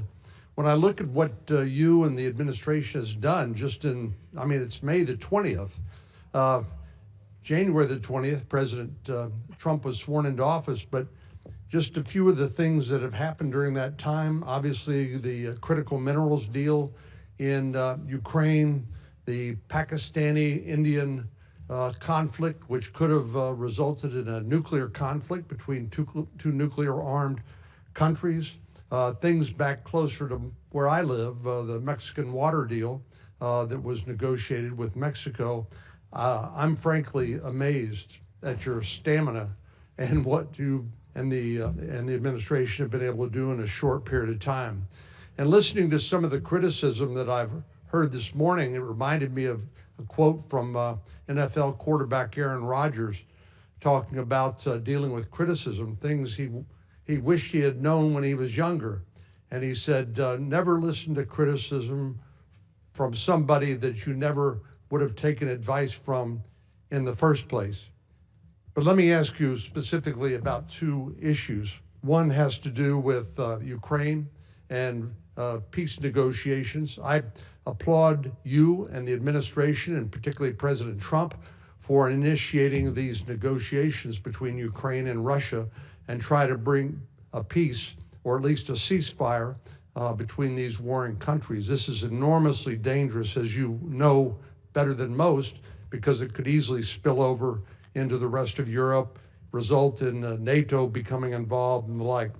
But I wonder what you believe Mr. Putin's motivations are. Do you think that he is engaging in these negotiations in good faith, that he intends to give something in order to get something, or not? Well, I think that's on the question of Putin. I think that's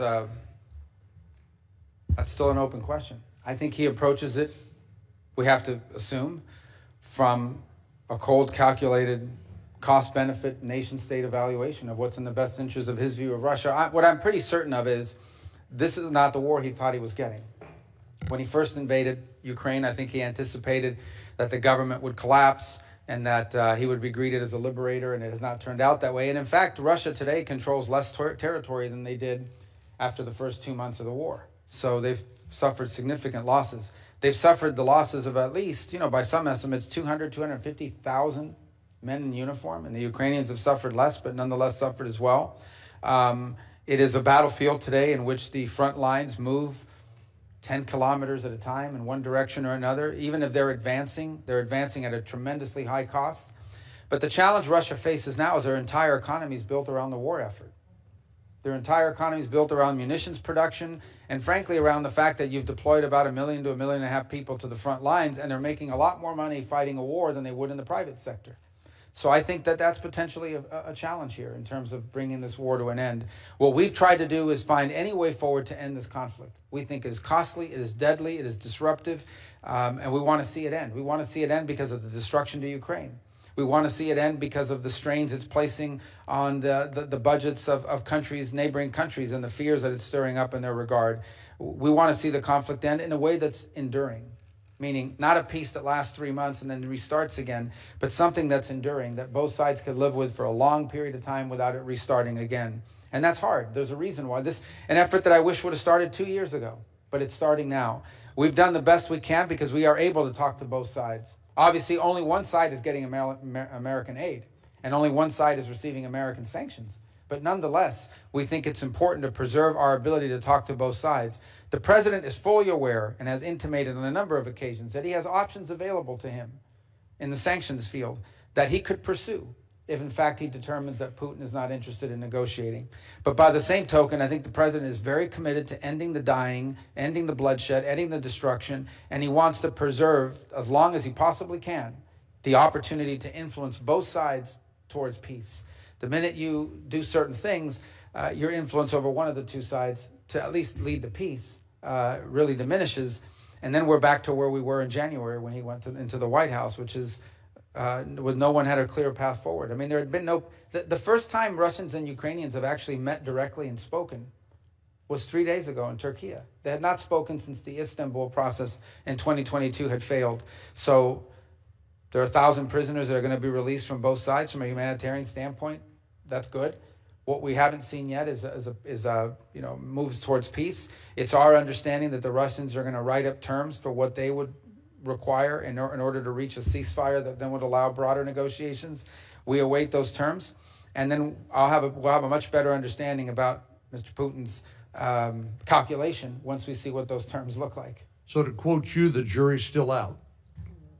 These are complex conflicts, obviously, that are difficult to bring to bear, and there are a lot of other things playing at stake. But I do think that whatever offer Russia puts on the table, if in fact they do, as they said they were going to do, they put an offer on the table and say, if this happens, we agree to a ceasefire and further negotiations. I think that offer will tell us a lot about their intent here in the short term.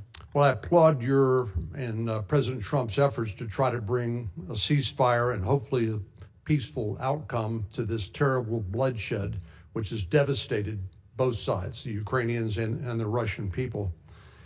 Since you wear multiple hats, including as the archivist and Secretary of State, one of those that you wear is the National Security Advisor, and I want to talk a little bit about the Indo-Pacific and the threat that we face from a potential conflict there.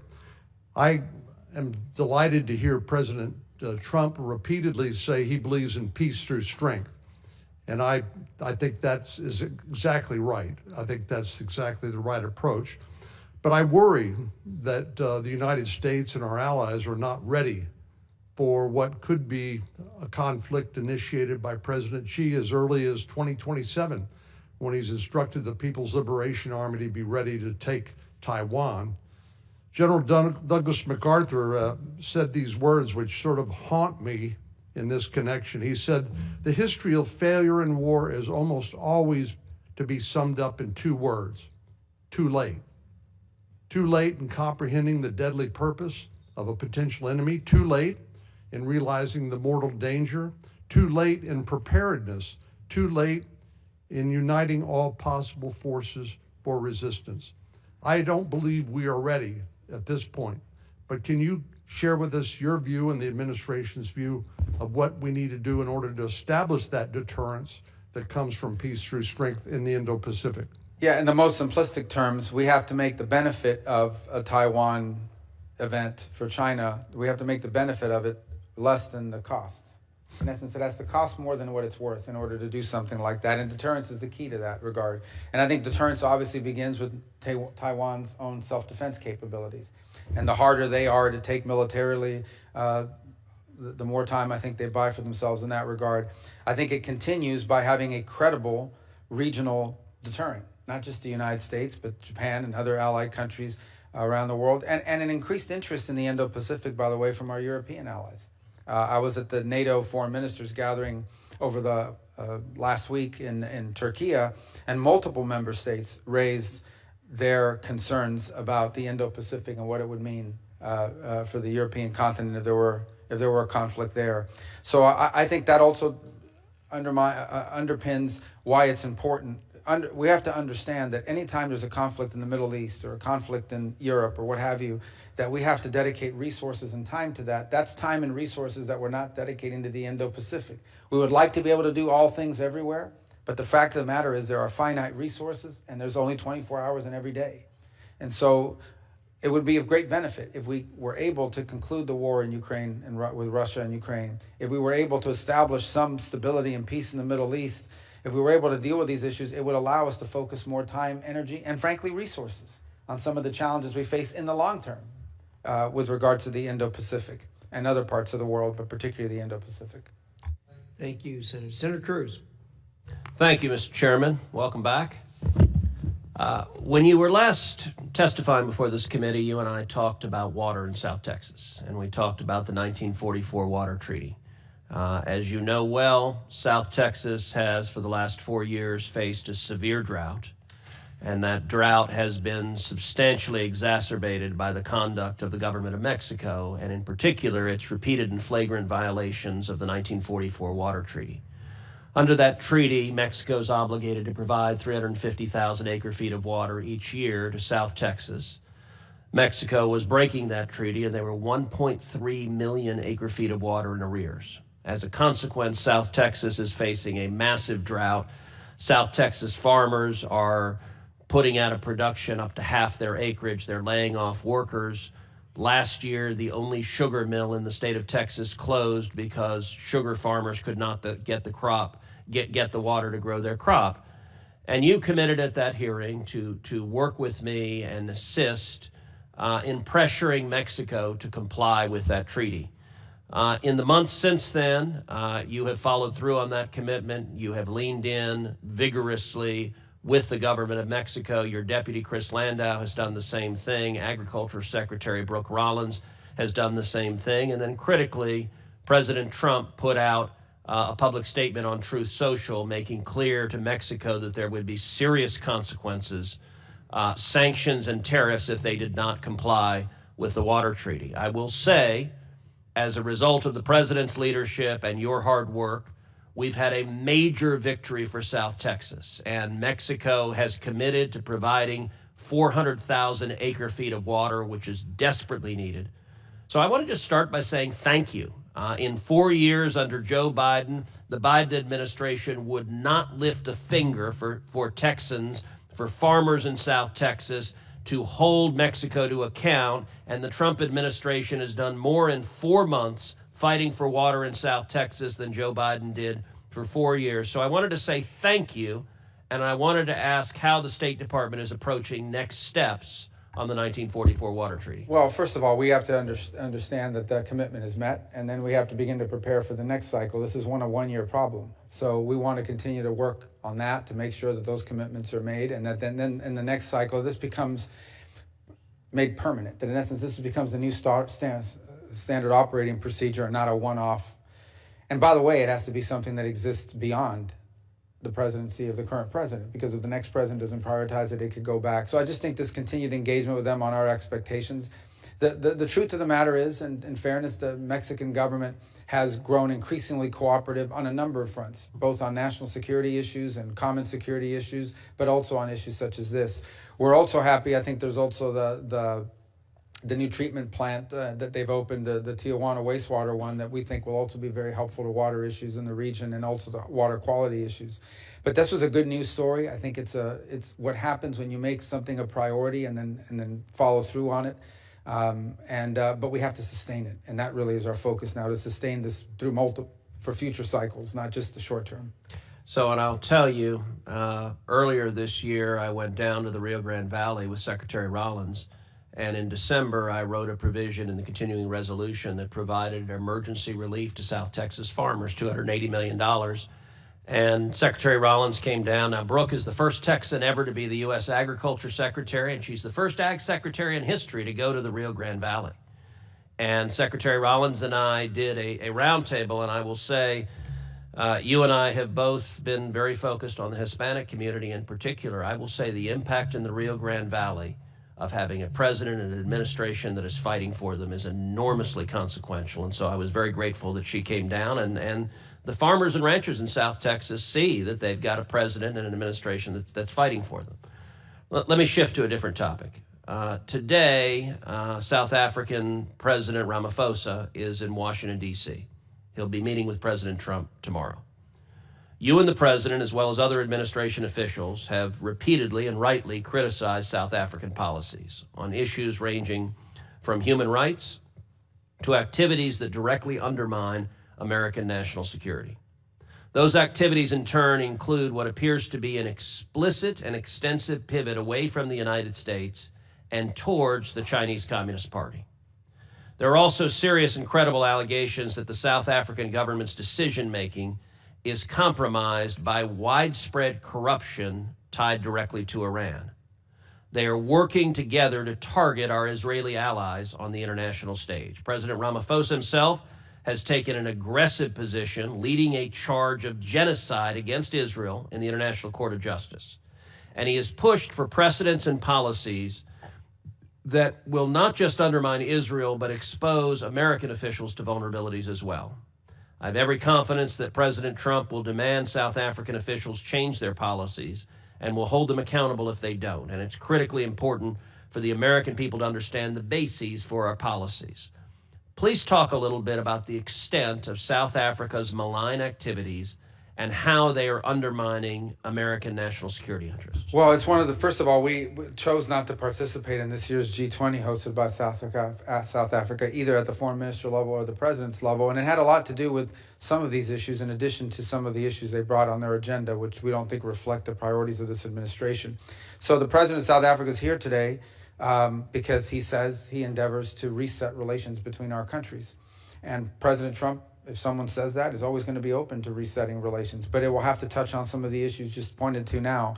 Obviously, the position they've adopted towards Israel is way, not just off balance, but completely geared towards one side. And it makes one wonder about these allegations that are out there now of foreign influence, including with Iran. They clearly, on the global stage, and multiple multinational organizations, have consistently been a vote against America's interests, time and again. Not one off. You always understand when some country has to go in one direction opposite to you, because, you know, that happens. That's what diplomacy is ultimately about. Diplomacy is also about when we're aligned, we work together. When we're unaligned, we have to talk. But when one country is consistently unaligned with the United States on issue after issue after issue after issue, now you have to make conclusions about it. So all I could say about the meeting today, I'm not there obviously because I'm here with all of you. In fact, it may be going on right now as we speak, or was scheduled to go on as we speak, is this was an outreach on the part of the South African president. He said he wanted to come to Washington. He wanted to reset relations with the United States. I have no reports as to how that meeting has gone so far. If there's a willingness on their side to reset relations, obviously something we'll explore, but we do so with eyes wide open to what they've done so far. And how does their campaign against Israel undermine America? Well, I think first of all, because it echoes some of the charges that are being made by some of the biggest enemies of Israel that happen to be ours, whether it's Iran, whether it's these radical groups that chant death to America, death to Israel. So we're very concerned about that. I also think there's real concern in our mind about some of these international institutions that, frankly, South Africa has lined up strongly behind, who would seek to, if they could, jail, imprison, indict American office holders because of some of the positions we've taken on public policy, even though we're not members to the conventions that create these entities. So if you talk about these groups they are in essence utilizing their forum on the national stage as a nation state under this president and this leadership to echo the claims and the positions taken by not just Iran, but in many cases China as well. Thank you. Thank you, Senator Cruz. Marco, thank you. I can confidently say I speak for the majority of this committee when I tell you how proud we are of what you're doing and your success as Secretary of State and the other hats you wear, too many of which there are to reiterate here. And I'm sorry that there were intemperate remarks here, as happens from time to time in the committee, but you know how that goes. You've served here. But thank you. There may be some questions for the record, which the members can submit until 5 o'clock tomorrow night. And we hope your responses will be as quickly as possible to any of those. With that, again, thank you so much for appearing here. Thank you for your time. I have finally figured out how to stop the protests from happening here. They haven't happened, except when you've been here. So maybe there's some way we can, maybe there might be some reference between the two. In any event, thank you so much. And with that, the committee is adjourned.